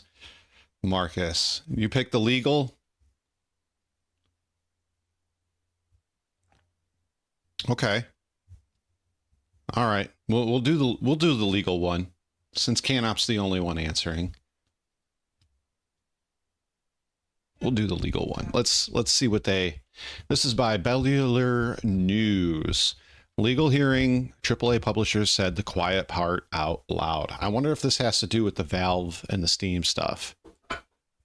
Welcome back to the news, everybody. Today we've got a really important story, actually. It impacts all of us, and you've probably seen headlines like this one, right? Quote, publishers are absolutely terrified that preserved video games would be used for recreational purposes. That's what? Actually a quote. So wait a second. Aren't video games supposed to be for recreational purposes? Like, isn't this the whole point of playing video games? For leisure time, recreational time, free time, whatever you want to call it. Isn't that the whole point of video games? Like, am I missing something? That's crazy. I don't get it, man. The US Copyright Office has struck down a major effort for game preservation. That's a big headline, but do you know what's even worse? It barely begins to cover how stupid, how frustrating this entire situation is. What it is the industry dragon that is the ESA, ensuring that the business side of gaming is firmly suppressing the art side. And what makes this so ridiculous, infuriating, and absolutely malicious is the fact that 87% of video games before 2010 are no longer commercially available. So ESA, wow. What are you hoarding?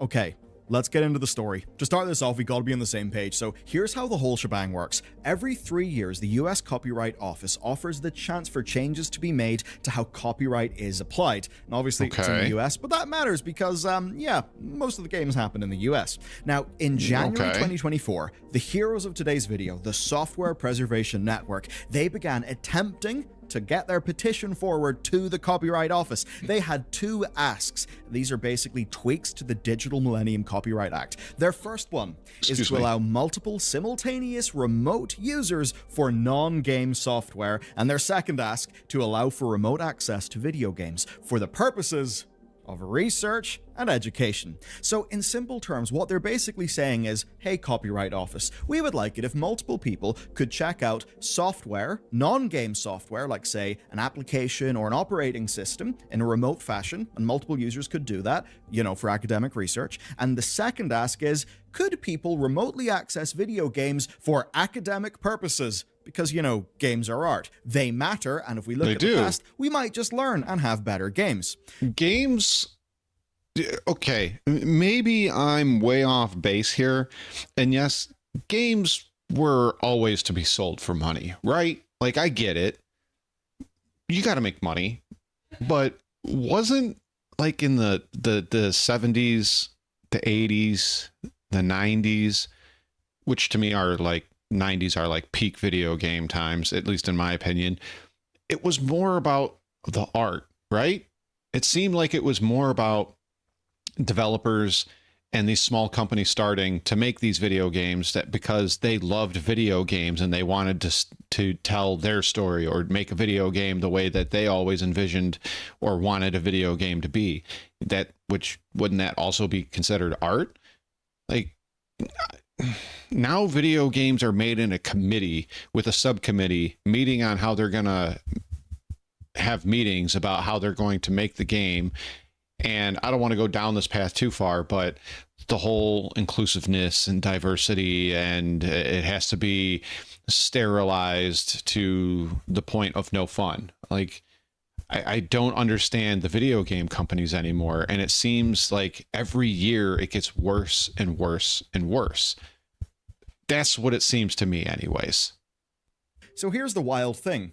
Currently, libraries can preserve and distribute video games, but it's crazy. I feel the same way, Marcus. They can only physically maybe around do it 2012. with the original software and hardware, and they can't lend them. They cannot lend them, right? What? So a library would effectively have to maintain piles of legacy hardware. That's just not going to happen. I'll be actually blunt here. This is worse than useless. The only people who can research video games are people who live near a magical gaming library with loads of things, or that build a private collection out of pocket. And even that's kind of bad, because preservation without access is a bit like arguing that Smaug the Defiler, or whatever he was called in Tolkien, was preserving the riches of Erebor for future generations by making sure nobody else could have them. It's not preservation, it's hoarding, and while individual collectors may be really good people and then the game's out, that's not a real solution. But now for the bit that should make all of our blood boil. This restriction is not applied to any other medium, right? No other art form. Film? Nope. Television? Nope. Books? Nope. It turns out that music, from a legal perspective, games are uniquely punished, they are uniquely under attack. And the Software Preservation Network wants to improve this. The people who don't want to improve it are the ESA. The ESA suck. They have been long-time industry villains, and we're going to talk a lot about them today. And we're not just preserving video games, we are preserving our wrinkly gamer brains, and doing so with today's sponsor, who are going to help you transform doom-scrolling time into skills you can be proud of. And planning a music festival by moving around light cones in a space-time diagram, which is awesome. Playing snooker to understand the rules of collision, or in their data science pathway, Spotify kind of neglected personal love the lately, and it means that my phone turned that into a great. And then Software Association, ESA, is a body that represents most major devs and publishers in America. And you may remember them from plenty of little dramas. They had an amazing one where they leaked the information, right, of all the press people from E3 signups. So that was pretty damn bad. And of course, E3 in general, they were actually running that, and they had a complete inability to make E3 a sustainable event that would work. Which is insane, because it's not like loads of other groups have, actually managed to do that successfully for years. No, the ESA are just useless morons. But the point is, they're not here for us. They're actually not here for so they're like the government. They are not interested in games as a useless medium. morons. To the ESA, games are an industry only, and they will have no problem suppressing the overall impact and success of video games in the long run. If this is actually making me a little sad. The short-term interest of their members, because their members are not you and me. Their members are not a regular developer working at some big company. No. Their members are corporate entities. So if you're an indie developer, a gamer, if you just want to do a startup, the ESA should be your friend, but they're not your friend. Now, this is why their arguments against the Software Preservation Network are so infuriating. The ESA is essentially arguing that games are not a medium worthy of academic study. Here's some words from the ruling. Wow. The ESA's lawyers contended that there would be significant risk that... So, comic books, novels, music, movies, in my opinion, all fall under being valuable for academic study. And I'm not going to sit here and list all the reasons why, but here's my biggest reason why they are, right? I'm going to make this as simple as possible. Comic books, novels, movies, music are a window into what was going on during that specific time, right? You know, you can all go back to, you know, the early 2000s. We know what happened in America in the early 2000s. And you can go back and look at the novels, the comics, the music, the movies. They're all a interpretation of what happened that day and how it affected us all differently. So I don't know, like and then on top of that, every few years, there's a truly great movie or a truly great book or comic or video game or album that comes out. And I think that should be preserved. This is not cool. Like, I don't understand what the big problem is with the ESA and the video games. Like, I really don't get it. It is art and it should be preserved. Like, Red Dead, like, they're both Red Dead Redemption games to me are probably one of the greatest single player games that I have ever played. There's a few other ones, but that's of recent times, right? I think it should be preserved. You know, why does Star Wars, you know, all 9 of those movies, why do those get to be preserved, but, you know, Red Dead Redemption doesn't, Grand Theft Auto 3 doesn't? You know, it doesn't make sense to me. Preserved video games would be used for recreational purposes. So what? Oh, no. They further argued that the expanded exemption would give episodes 1, 4, 5, and 6 are preserved by the Library of Congress, yet I watch them all the time for recreational purposes. Like, I don't understand the thinking behind this. Preservation institutions too much discretion regarding how they provide remote access to preserved works, and that it did not contain appropriately tailored restrictions to ensure that uses would be limited to teaching, research, or scholarship uses. They believe that removing the premises limitation would adversely affect the existing games market for older games. That's what the ESA had to say. The copyright So they're worried office, about protecting profit, because I suppose that's what they would do, and they explicitly cited the idea of the market for legacy video games potentially being harmed, and then they denied the petition, meaning that for the next 3-year period, that's it, petition failed.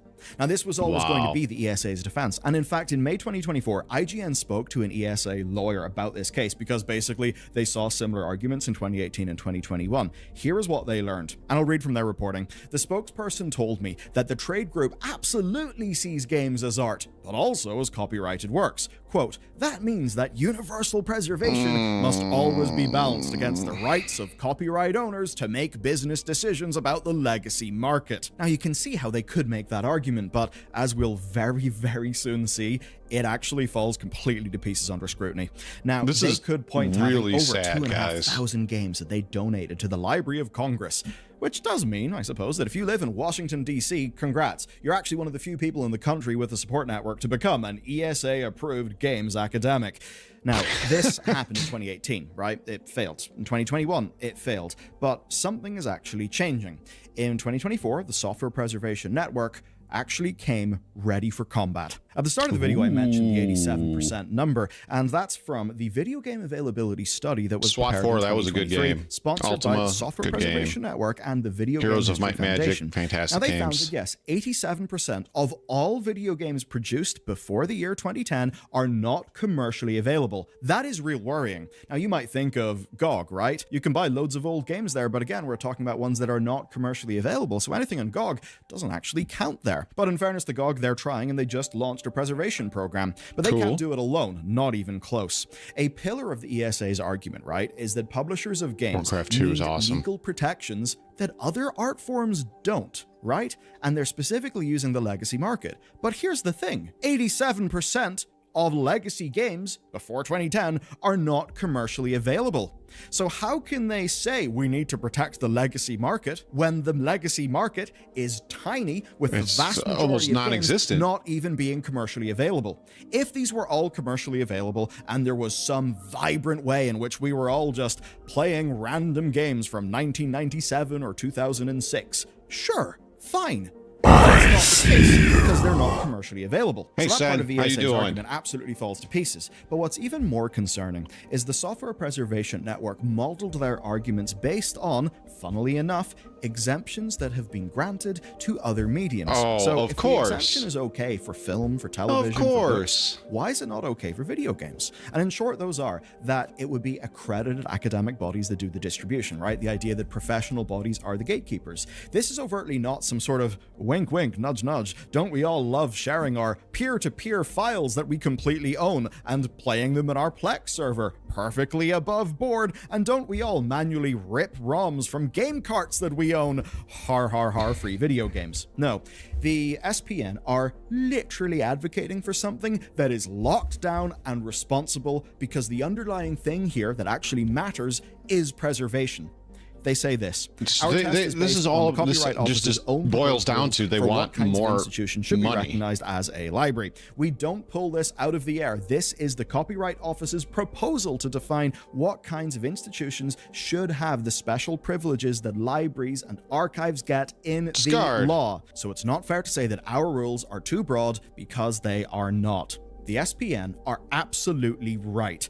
But sadly, all of this was expected following the last two attempts to get this to happen, and the way the ESA behaved during the original Why hearings does the ESA earlier this get complete year control is over telling. video games The like ESA this? are not interested I in don't studies, they're not understand interested in why we argument. cannot. Do you remember that amazing moment from the UK hearing where Electronic Arts' lawyer said the word surprise mechanics, and suddenly it turned into a great meme that we all sort of enjoyed? Well, arguments made, be they in court, to regulators in a special committee, they're often so juicy because they reveal exactly how companies think. So here's what the ESA said, as captured by Ars Technica. Quote, "I don't think there is, at the moment, any combination of limitations that ESA members would support to provide remote access," ESA lawyer Steve England said.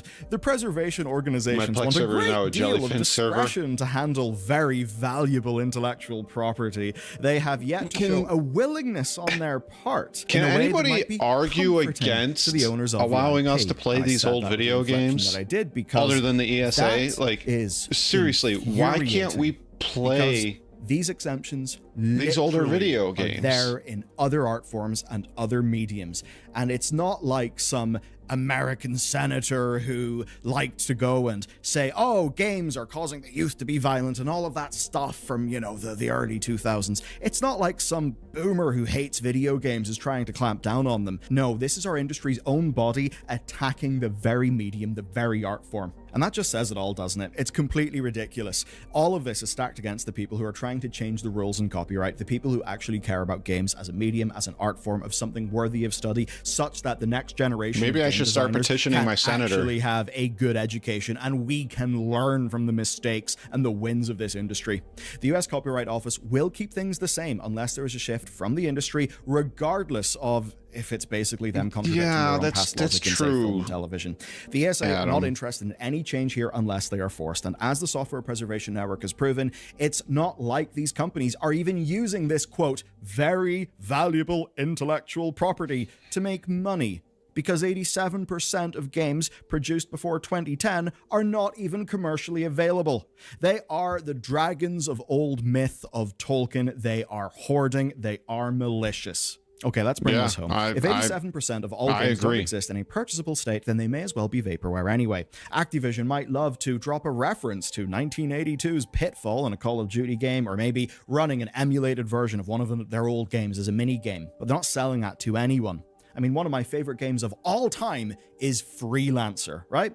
It's impossible to purchase Freelancer legally, and I don't have my original game discs. So if you like Freelancer, well, I'll leave you to figure out how you could resolve that problem.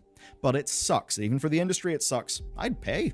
I would pay. It's a game that I love. But it's not just about me being able to relive a childhood game. Per the Video Games Heritage Foundation, Quote, the ESA's position forces researchers to explore extra legal methods to access the vast majority of out-of-print video games that are otherwise unavailable. I like the word extra legal. Let's just call them enhanced acquisition techniques. TLDR, researchers, academics. Like if I want to find an older comic book that I really want, there are ways to do it. Like it's not hard. I can do it digitally. I can go on eBay and find it. I can go to a comic store. I can go to a Comic-Con and I can find all of that stuff. Like why is this area of video games so locked down? I really didn't realize that it was that badly locked down. And now that it's being pointed out, it's like, oh my God, how could you not know that? So like, why do we have such a big, why does the ESA have such a big problem with us being able to buy and play older video games? There's plenty of older video games that I would sit down and definitely play again. But why is this so? Why is it like this? I don't get it. The piracy website gives out free IPTV of 1,000 channels. I think it's legal, right? Yeah, I mean, kind of. Well, you have to support old games to work on new PCs. Go find an old game disc and try to play that shit. Now, I'm not saying of all PCs, but I know in order for me to play, say, X-Wing versus TIE Fighter on this, I have to launch the game in a downgraded version of Windows in order for it to play. Like the remastered one, I don't have to do that, but I have to run a downgraded version of Windows in order for the original one to play. So yeah, and I can't do it on this PC because I don't have a CD. So a CD drive, everything has to be digital. But yeah, I'm not thinking like a company. Yeah, you're right, Ken. You literally have to pirate or hunt down secondhand copies and basically say to their students, wink, wink, nudge, nudge, you all know where to get this. That benefits nobody, including the companies the ESA represents. And so the combined efforts of the SPN and the VGHF have completely exposed the ESA that they are acting irrationally, maliciously, and out of fear. Sadly, though, they have convinced the one government body who holds all the power. But the good news is the fight is not over, and their framing is transparently simply wrong. And that's where I've got a banger for you. This banger comes from Brandon Butler. He's the Director of Information Policy at University of Virginia Library. Not the sort of guy that you're, used to just dropping hot bangers on us, but here's what he said. Quote, it should also make clear to policymakers that these institutions deserve more and better tools to do their jobs because the market will not preserve our history. That is not the market's job. Yes. If we lose access to our digital cultural heritage, it is not a market failure, it is a policy failure. That's the point. Speak it, brother. The market is not the tool for every job. Sometimes policy is the right tool for the job. But what happens whenever corporate interests get their hands on policy? We lose. Yep. History loses. Art loses. So Americans, write to your representatives. The rest of us will genuinely be thankful. Oh boy, right. So policy matters. She must be from the if you UK. want another policy-based video that will literally impact you, like right now, check out this. Valve got a new policy and it will change how things work in Steam, and it's actually in your interests. Nice. I'll have to I'll try to find that video and we'll add that for next week. So it's getting a little bit later here, and I promised the kids I would do stuff with them on their day off. So we're going to watch another half an hour ish of this next video, or at least spend a half an hour watching it real time, and then I'm going to end it there. So we've been, I've been trying to share with you guys my love for BattleTech, and I hope I don't bore you guys with this, but we're going to go back to the American Civil War, or otherwise known as the collapse of Star League in BattleTech, which takes place before the board game really, takes place. By 2751, the Star League was long established as the de facto legitimate government of the Inner Sphere. Despite major and minor controversies and a few difficult challenges to its primacy as a ruling body, Star League endured by effectively maintaining the peace and equality between the great houses. In this era, it ran the banks, regulated trade, facilitated FTL communications, so if you guys are military research. If you guys are just joining me for the first time as we discuss this BattleTech lore video, the Star League, so you got a big swath of space that's kind of in a circle. It's not perfect. You got 5 great houses that all don't like each other and want to blow each other up and use big stompy robots to take over each other. And the Star League, which would, I guess, technically be the 6th house, called the Terran Hegemony, they reached out to everybody and said, hey, let's work together instead of shooting each other, right? And they all agreed, and the Star League was born, and the leader of the Terran Hegemony was put in charge of the Star League. So think of it as a intergalactic UN is really what it is.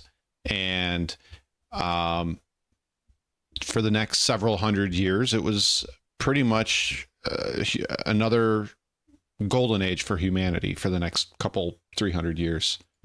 Further glad it's not next Monday, by the way. Inspiring and incredible technologies. And do not forget that on paper it had the most powerful military ever devised under the leadership of utterly brilliant military minds. Its schools and training centers were the envy of the great houses and private institutions. Star League offered the reality of peace and relative prosperity that had never been known prior or since in the Inner Sphere. The Star League had managed to even diminish the once burgeoning private armies of the great houses by placing ever-increasing funding and trust into the very able Star League defense forces, while regulating and restricting the size of non-SLDF units. For a time, the balance of power so the houses' militaries got smaller, and the Star League's military got bigger and more advanced. The Terran Hegemony, humanity coexisted in relative peace under one banner. For 6 generations, House Cameron had acted as First Lords and protectors of Star League.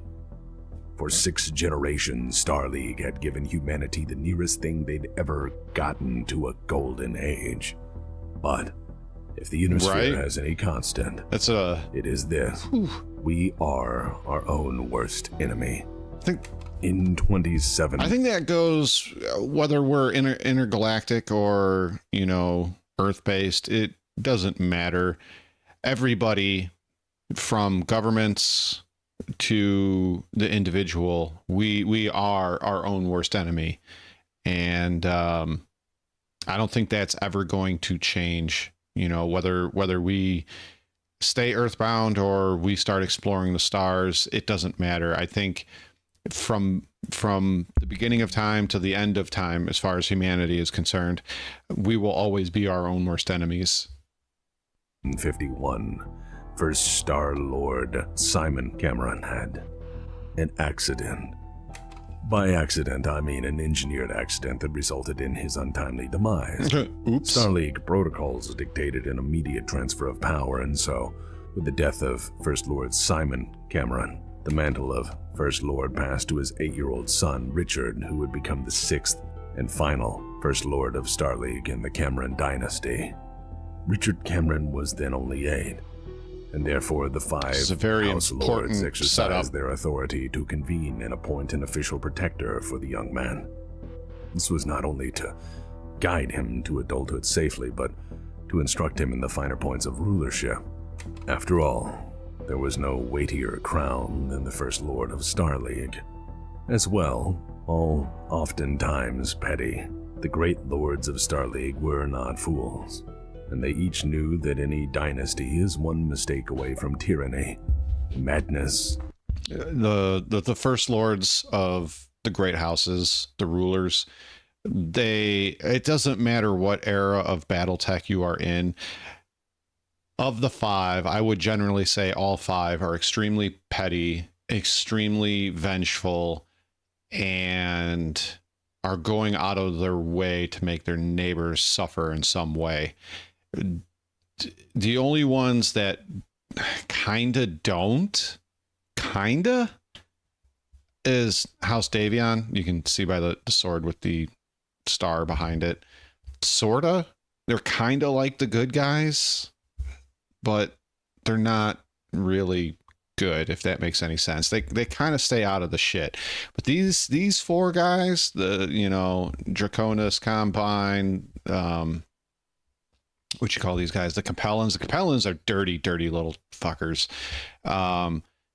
These two are they're kind of normal, but honestly I'd say these four get into it more than Davion really does. The only time I remember really, and I would have to brush up on all my Battletech lore, was when way in the future from where this takes place, these guys and these guys get married and their nations are like this from each other with a big spot in the middle that's been contested for a long time, and part of these guys' territory goes into that, and they get married, and the guy from Davion, I think his name's Hans Davion, is like, hey, we just got married, so my wedding gift to you is the Capellan Confederation, because of course, why not, right? No better way to seal a marriage than declare war on your neighbor, right?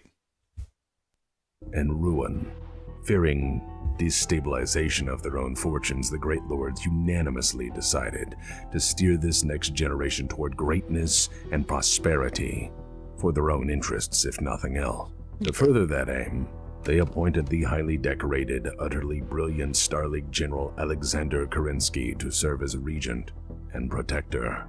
Though he had lost his father, the young First Lord found himself under the watchful eye, protection, and guidance of one of the most formidable minds the universe had ever seen. In the end, Kerensky would be far more important than anyone could ever imagine. As with any tragic drama, the road to ruin started with good intentions and miscalculation. When Richard Cameron came of age and no longer needed Kerensky, he tried ruling by his own hand. 12 sea-pills. After a short time, young Richard Cameron was befriended by Stefan Amaris, provisionally the president, but in reality the absolute ruler of the Rimworld's Republic. And... Okay, so I want to go over this real quick. Stefan Amaris felt slighted by Star League some... couple hundred years ago, when his ancestors were part of what was called the Reunification Wars. So what had happened, if you were here with us last time, Star League got formed, and the House Lords told the First Lord of the Star League, hey, we have a military, we need to use it. And the First Lord was kind of like, well, yeah, you guys are right, we need to, unify everybody. So they went in and attacked the various periphery kingdoms around the inner sphere, and it lasted it turned into a 14-year slog with only a couple 100 billion people dying. No big deal. It's not that big of a deal, right? And one of the hardest hits was the very prosperous Rimworld's Republic. And the Amaris family had been in charge for a very, very long time. So once that had all happened, the Amaris family kind of, passed down for several generations. Hey, we need to get even. So having an Amaris there in your court, kind of being your advisor, is probably not a good thing, which is why you should always know your history, people. Always know your history. Ever so carefully, through kindness, gifts, and flattery, and even renaming a planet to honor the First Lord, Stefan Amaris slowly wormed his way into young Richard Cameron's heart and confidence. Before long, this young noble had found a close, confident, and trusted advisor in Stefan Amaris. And ladies and gentlemen, the unchecked madness of Stefan Amaris would ruin everything. I mean, look at that face. That's Kubla Khan. That's Kubla Khan who's been kicked out of an all-you-can-eat buffet because unlimited crab legs is a theory and not a fact. That's a bib. It's not a shirt, that's a fucking bib. Just saying. So who in the hell was Stefan Amaris, and why was he so goddamn important? Well, For the sake of this story, he's certainly dramatis personae, so let's dig into him for just a moment. Stefan Amaris hailed from the Rim Worlds Republic, which was... Yeah, so to kind of give you an idea of what's going on here on this map, the Terran hegemony, or the seat of power, is right here, and in the middle of all of that is Earth, or Terra.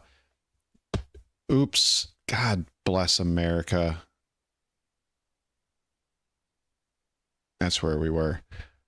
And then you have Draconis Combine, Lyrian Commonwealth, House Davion. You can barely see a little part of them, but that's Capella Confederation. And then you have Free Worlds Republic, or House Merrick.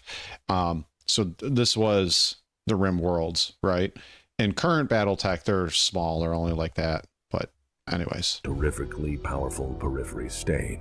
At its height, and by current, I mean like 20 years ago storyline. To control 248 systems and had a ridiculously powerful military. A military it had, without pause, been building for generations. The Ameris line had, for a good span of its history, been building the Rim Worlds Republic into a military superpower through massive investment into its defense industries, military training academies, and industrial sectors. Then they got a cool careful deflection of scrutiny, bribes, politicking, promises, and flattery.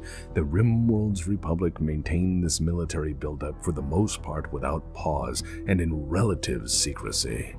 Through careful maneuvering, through kindness and flattery, through court intrigue, and through supporting the First Lord through governmental decrees and initiatives, Mr. Amaris crept all the way to the throne, all the while biding his time for what would come. Playing the long game. Mr. Amaris had a plan, and needless to say, it was a master course in Inner Sphere Dickery 101. When Richard Cameron turned 18, he made the first official proclamation of any merit to history. Executive Order 156. Executive Order 156 was issued on February the 6th, 2762. Dictated by authority of the First Lord that all House armies, including private militaries, militias, and honor guards, must immediately disband or join Starleague's defense forces. In addition, the order made it illegal and prohibited to possess any firearm larger than a laser rifle or more destructive than a grenade. The idea of this order was to make the Starleague Defense Force the sole military authority and assert Starleague as the primary power in all. And as you would imagine, that would piss off every periphery nation and House Lord, because now they have no military in which to defend themselves or have their little war games. And by war games, I mean raids going in and out of each other's countries that would go largely unnoticed by the Star League, even though they knew it was happening. They kind of turned a blind eye to it as long as it didn't get out of hand. So that's a big no-no for all of them, right? That's like in America, telling everybody to hand over their firearms. That's a big no-no. It's not going to happen. People are not going to be happy. Strategic considerations. The idea was to create no room for private ventures that would undermine the strength of the League and to place all might and trust in a single administrative body.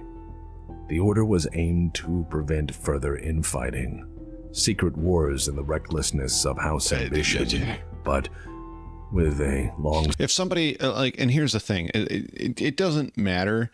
As long as you can get your hands on sticks and stones, there's always going to be infighting, secret wars, incursions into your neighbor's territory. It's just, I hate to say it, but it's human nature. We are destructive. We don't seem to ever stop, whether we have access to the stars or not. We don't ever seem to stop. Standing history of private armies, it would be a very difficult law to pass.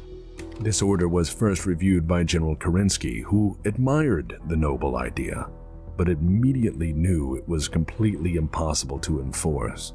In the past, the great houses have been made to decrease substantial percentages of their private armies and place a great deal of trust in the SLDF, but they never disbanded their own troops completely.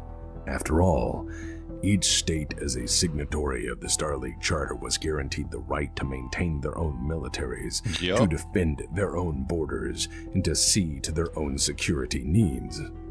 Over Kerensky's objections and attempted guidance, the order was still pushed forward.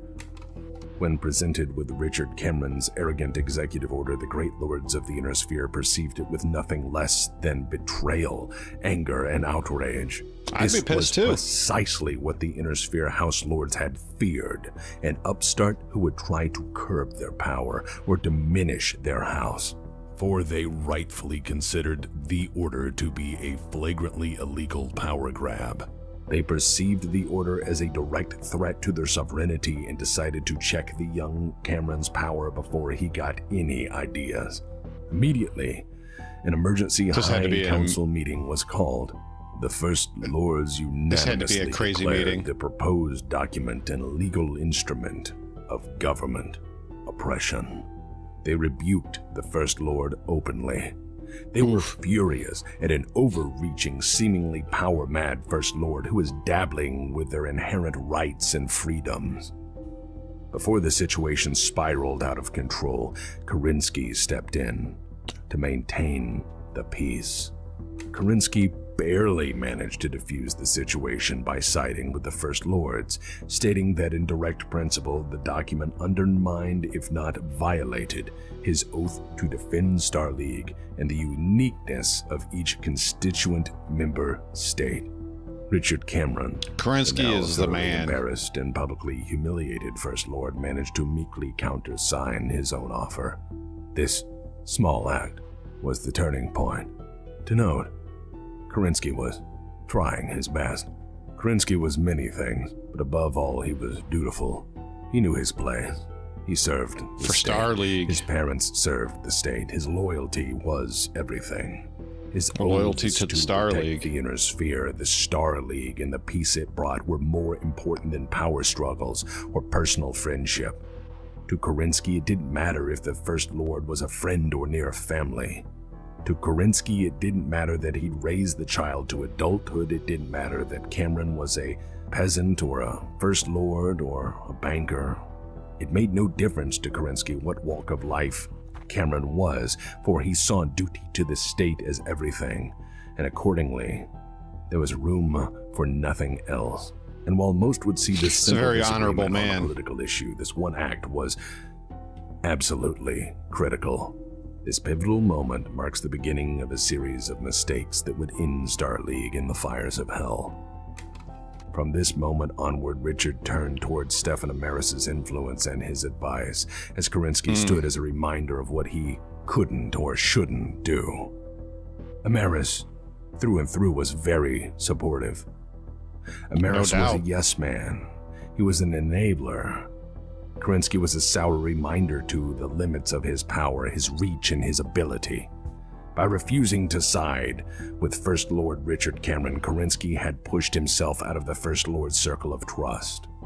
Kerensky was more or less exiled from the court by remembering the oath he had made. To Starleague above all. Ego being what it is, the First Lord could not simply accept being denied by the Great Lords of Starleague. With Amaris's influence It's funny how growing, ego always comes to play. The First Lord saw his place was to act, and soon he did. In magnificently foolish retaliation and urged on by Amaris, the First Lord Richard Cameron dissolved the High Council completely. Again, with Stefan Amaris being a very strong influence. Richard Cameron embraced the full. I am the Senate. That's he just pulled a Palpatine. No more High Council, no more advisors. Goodbye. Power of the First Lord and began to rule with an iron fist. Richard Cameron issued the Taxation Edict of 2763, which significantly increased taxes across the Inner Sphere. And worse, the tax burden was not equal. The tax burden on the periphery was catastrophically higher. This was a problem, as it was a highly illegal act, and more importantly, a flagrant violation of the So I'm going to get rid of your representation, and then I'm going to tax the death out of you. Together. Fearing the worst and with good memory of the... What a way to piss people off. I remember that happening here a couple hundred years ago. But yeah, that's one way you really get people pissed off is get rid of their representation and then start taxing the holy hell out of them. That'll wake people up. But see, people will put up with a lot of bullshit, right? But then when you start affecting their ability to buy food and drink, that's when people get really pissy. And that's when bad things can start happening. And I can't remember what paper it was in. I was reading a study about civil wars and revolutions and stuff like that. And it always became that once food was greater than 50% of a household budget on average is when people would generally start revolting. Innersphere's previous military adventures into their realm, the Periphery began to arm itself for a throwdown. The Periphery knew full well how the Innersphere liked to throw its weight around, by first making unreasonable demands, and then acting on them. For the resistance groups rapidly forming across the Periphery, intent on resisting Starleague, they found that they had a new friend. Soon enough, the Periphery was all too ready to fight Starleague. So here's what you got in the Periphery. Hold on a second. The Periphery, intent on resisting Starleague, they found that they had a new friend. Soon enough. So once again, Galactic North is right here. Terran Hegemony, the leaders of the Star League, Draconis Combine, House Karita, House Davian, Federated Sons, House Liao, Capellan Confederation, House Merrick, Free Worlds League, and House Steiner of the Lyrian Commonwealth. And then we'll go this way around. So you got Outworlds Alliance, Tortuga Dominions, Taurian Concordat. They're a lot of people call them Space Texas. Magistry of Canopus. They're actually in the BattleTech game that's out, the turn-based one on PC. Very good game. A large majority of that takes place here in Magistry of Canopus. Illyrian Palinate, and then Rimworld's Republic. So I'm sure he's going to say it, but these guys are going to become the de facto leaders of their resistance. Enough. The Periphery was all too ready to fight Starleague because of help from no other than Stefan Amaris. You see, Amaris had been planning for all of this. Amaris was playing both sides to further his own aims. Amaris had, after all, inherited a nation from a family hell-bent on building the biggest military in the Periphery, and certainly more than many times the size of Great House for strength. Amaris had even used his friendship with the First Amaris Lord, party Richard barge, not a Cameron, warship. to buy mothballed SLDF ships by the flotilla, boosting the Rimworld's Republic fleet to 270 warships, something that SLDF intelligence pointed out until people stopped listening. Stefan Amaris had even leveraged his nation-state's vast wealth to commission and launch battleships that were larger and better protected than Starleague's best available. And he didn't stop there, folks. For the insane are, quite oftentimes, methodical. Convincing Richard Cameron the Periphery needed development funds and investment from the gratuity of Starleague's enormous coffers, Amaris applied for and gained access to endless government grants in untold sums that he doled out to the Periphery states. With these extensive funds, he attracted all those who had felt the leash of Starleague, from patriots keen on once again earning self-governance to the bitter dispossessed. Amaris supplied them all. With enormous funds came self-defense contractors from the Inner Sphere, who soon armed the Periphery with the best weapons money could buy. With seemingly unlimited resources and access to powerful warfighting technologies, unrest in the Periphery accelerated exponentially, requiring the eventual deployment of some 98 SLDF divisions into the greater Periphery military region. The SLDF found itself he's emptying out the Inner Sphere, fighting terrorists, insurrection movements, and mired in a series of hit-and-run engagements against a sophisticated guerrilla movement, one adept at hiding in and fully supported by a civilian host population. Starleague's defense force was well equipped for open warfare, and in doctrine was the Hobbesian Leviathan Force. Applied to an intense insurrectionist movement, the Starleague Defense Force found itself incapable of gaining ground. It wasn't a military designed to be a police force. and without an opponent to match it an was overwhelming for struggle. grand campaigns. In addition, with the vast distances of the periphery to cover, the Starleague's defense force found itself quickly overwhelmed by a population that wanted them gone at seemingly any cost. Meanwhile, Amaris, playing friendly as ever, offered General Kerensky information on terrorist groups operating in the Torian Concordat. Of course he would, because he's playing both sides. Dutifully acted on in the name of state security. When Kerensky found and captured a powerful Torian insurrection group's leadership, he discovered that the group was in turn operating with the full blessing and support of the Torian Concordat. This then resulted in Kerensky using the SLDF to tighten Starleague's grip on an increasingly unruly periphery, which then increasingly saw the SLDF's military presence as the criminal occupation by tyrants. Every heavy-handed SLDF response to the rising militancy of the periphery emboldened more to resist. The periphery now saw... So in short, Stephen Amaris got the periphery pissed off enough that they would go into open insurrection, keep the Starleague Defense Forces and their armies completely paralyzed in the fact that you have to keep sending more and more and more and more to these far off places to keep the peace and fight a war that, like I said, is Space Vietnam. So, in my opinion, Amaris is doing two things at the same time. He's getting the Starleague Defense Forces to commit to leaving the inner sphere to go fight the periphery. And he's thinning out his enemies in a fight in the periphery. Because if he wins, he's got control of the periphery and, well, I would assume the inner sphere. Actually, I already know the story, but I'm going to keep you guys guessing for now. The SLDF as the enemy of enemies, the instrument of oppression of a distant and unwelcome Starleague. They firstly felt the abuse of massive taxation and then the massed presence of Starleague forces as an obvious prelude to conquest and God knows what else. It's just got to make more and more people they had mad. to resist or submit. The periphery being the periphery, the choice was easy. And soon enough, things boiled over catastrophically.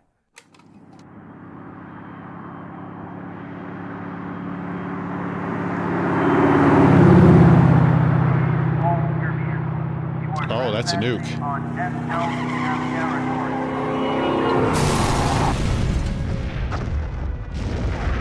Wow.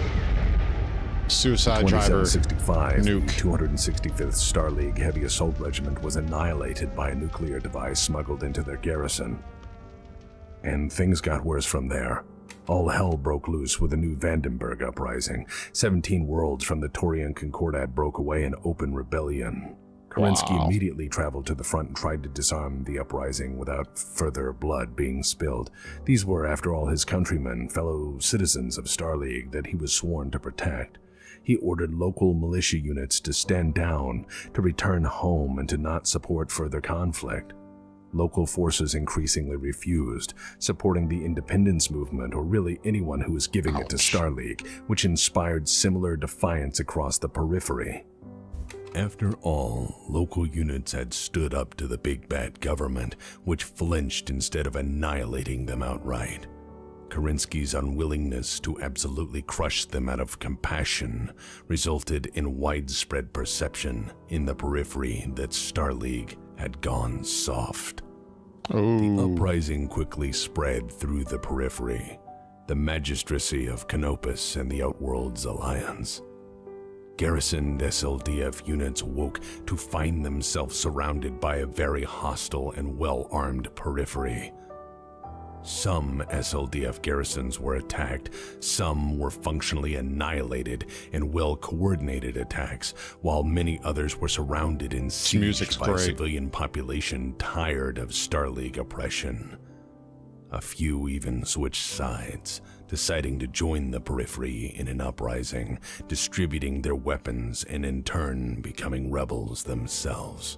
The SLDF desperately tried to contain the spreading insurrection, but to no avail. The Periphery was now willing to pay an enormous price to push Starleague out and free themselves from their oppressors. Suicide attacks were the most common tactic of the early uprising, and catastrophically effective. When a fueling vessel detonated inside the Starleague battleship Nebraska, Kerensky saw, perhaps for the first time, the true strength of enemy resolve. They weren't interested in merely pushing garrisons off planets anymore. They were taking the fight to the SLDF wherever they were. What was initially sporadic suicide attacks and disorganized resistance blossomed into organized military resistance. From Ameris's military funding, the Periphery raised some 50-odd regiments. Kerensky was facing an actual war and defended what he could. Kerensky nearly died as he took to the field to defend his headquarters, piloting an Atlas on New Vandenberg. This was beyond his worst fears. The Starleague was now fighting its own citizens. Order was breaking down. This wasn't an insurrection or an isolated movement. This was a civil war, being spread horribly thin and surrounded by endless hostiles. Kerensky was rapidly losing territory and men, doing his best to suppress what was a substantial enemy dedicated towards seeing the SLDF fall. Starleague Defense Force garrisons were cut off and unable to reinforce each other. Communications routinely failed. Sabotage and terrorism claimed warships, dropships, and jump ships. Governments concealed insurrectionist groups or disavowed them while funding them and at the same time wishing them luck. Kerensky was unwilling to use his full authority to crush the rebellion with maximum firepower. For total war against his fellow citizens, regardless of their Starleague territorial status, was unthinkable. And with every victory, the Periphery was emboldened. Soon enough, the Periphery quickly became a lost cause, and with more and more systems declaring Starleague to be occupiers and tyrants. First Lord Richard Cameron called on all the great houses to assist the SLDF in putting down what he saw as an open rebellion to his just and honest rule. The great lords in turn all refused, because this dumb kid had disbanded the High Council while pouting over Executive Order 156. The great lords saw the tax edict as the direct cause of the rebellion and reasoned that it was the First Lord's problem. After all, their militaries were diminished and far too small to help anyways. That's what they got a point. SLDF was for, they reasoned. This was a Cameron problem, and they'd hold off jumping in until Cameron had solved it. Meanwhile, Kerensky begged for reinforcements from all points, trying his best to protect what he could. He ordered all SLDF units capable of transport to move at best possible speed to reinforce his tenuous hold on the Periphery. The heart of Starleague, the Terran hegemony, was emptied of its forces in a bid to reinforce Kerensky, leaving only skeleton crews to man defense stations and garrison those worlds. By mid-year 2765, there were barely 10 SLDF regiments left in the Terran hegemony. Everything else was locked in garrisons elsewhere, unable to transport, or refusing to leave their regional military district undefended. The SLDF never had to mobilize on this scale before, as this was an unthinkable nightmare scenario. Honestly, I would just let him go. Had been greatly offended by First Lord Cameron, and now they were completely uncaring as to the fate of Starleague under his control. Accordingly, each of the great houses adopted a sit-and-wait approach to this period of massive instability, offering token assistance to the SLDF through transportation to the front and nothing else. Many lords were quite content to watch this play out. Why would they help you after you screwed them over and over and over and over again? They're not going to help you. Defend their own holdings and prepare to deal with... Honestly, if I was Starleague at this point and it was that far gone on the Periphery, I'd just be like, to hell with it. You want out? You're out. But the Starleague ain't going to help you. We're not going to trade with you.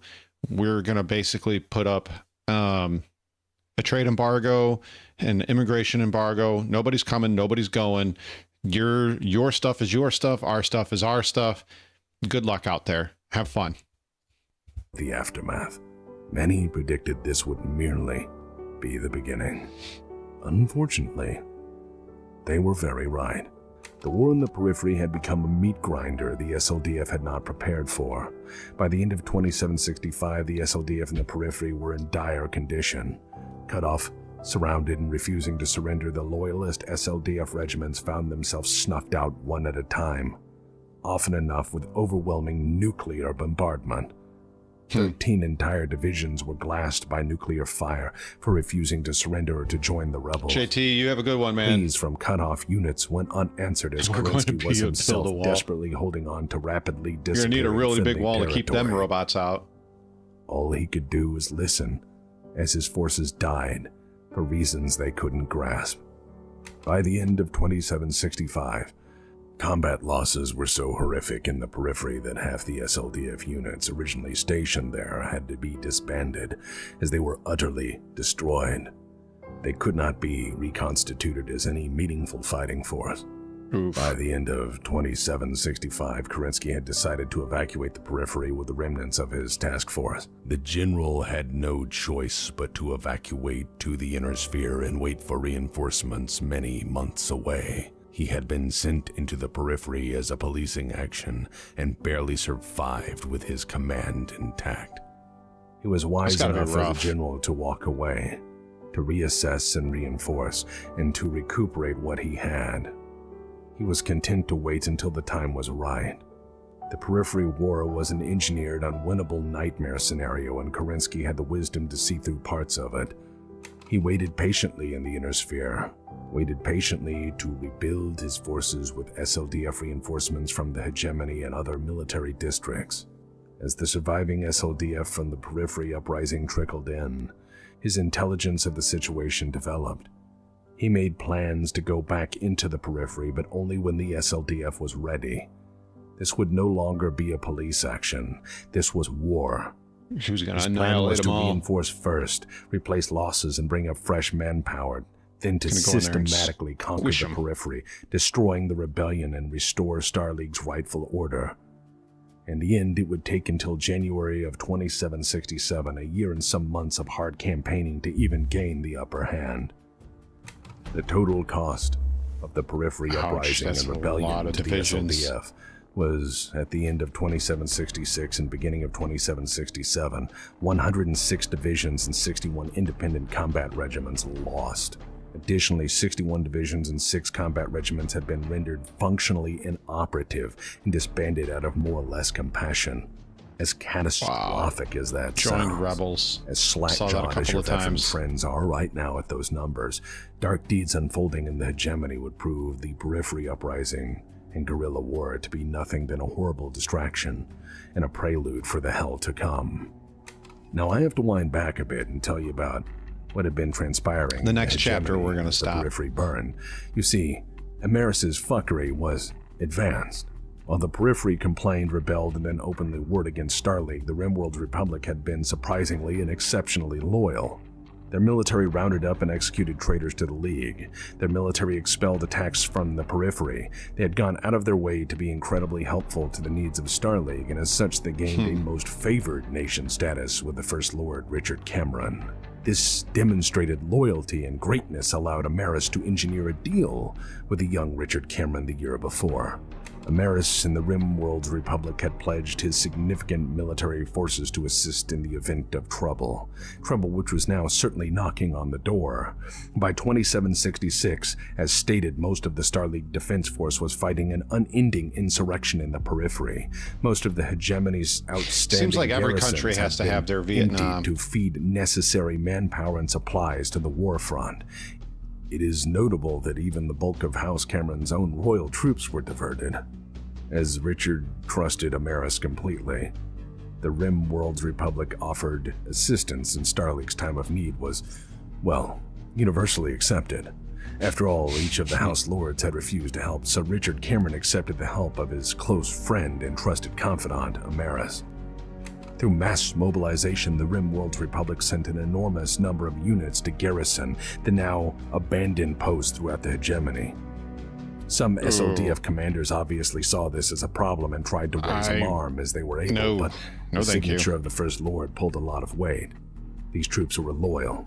Under Richard Cameron's blessing, the RimWorld's Republic had free reign and total access to all SLDF defensive systems, totally integrating with the government and doing whatever they pleased, including gaining access to the Space Defense Network systems and the massive amount of armaments stockpiled throughout the hegemony.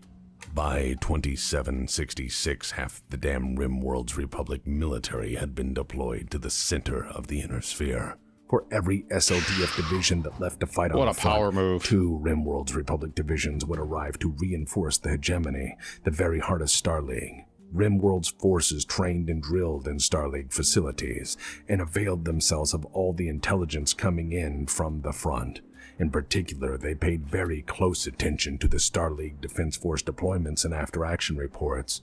From this observation, they gained direct working knowledge of the SLDF, its order of battle, tactics, operational deployments, warfighting capacity, and accordingly, its weaknesses. Through integration into hegemony defense systems, they gained working knowledge of the space defense systems, the garrisons. These and old arm pictures are so caches good. At the heart of the inner sphere. These are like The 80s and armies of early the RimWorld's 90s Republic were pictures. perfectly poised for what would unfold.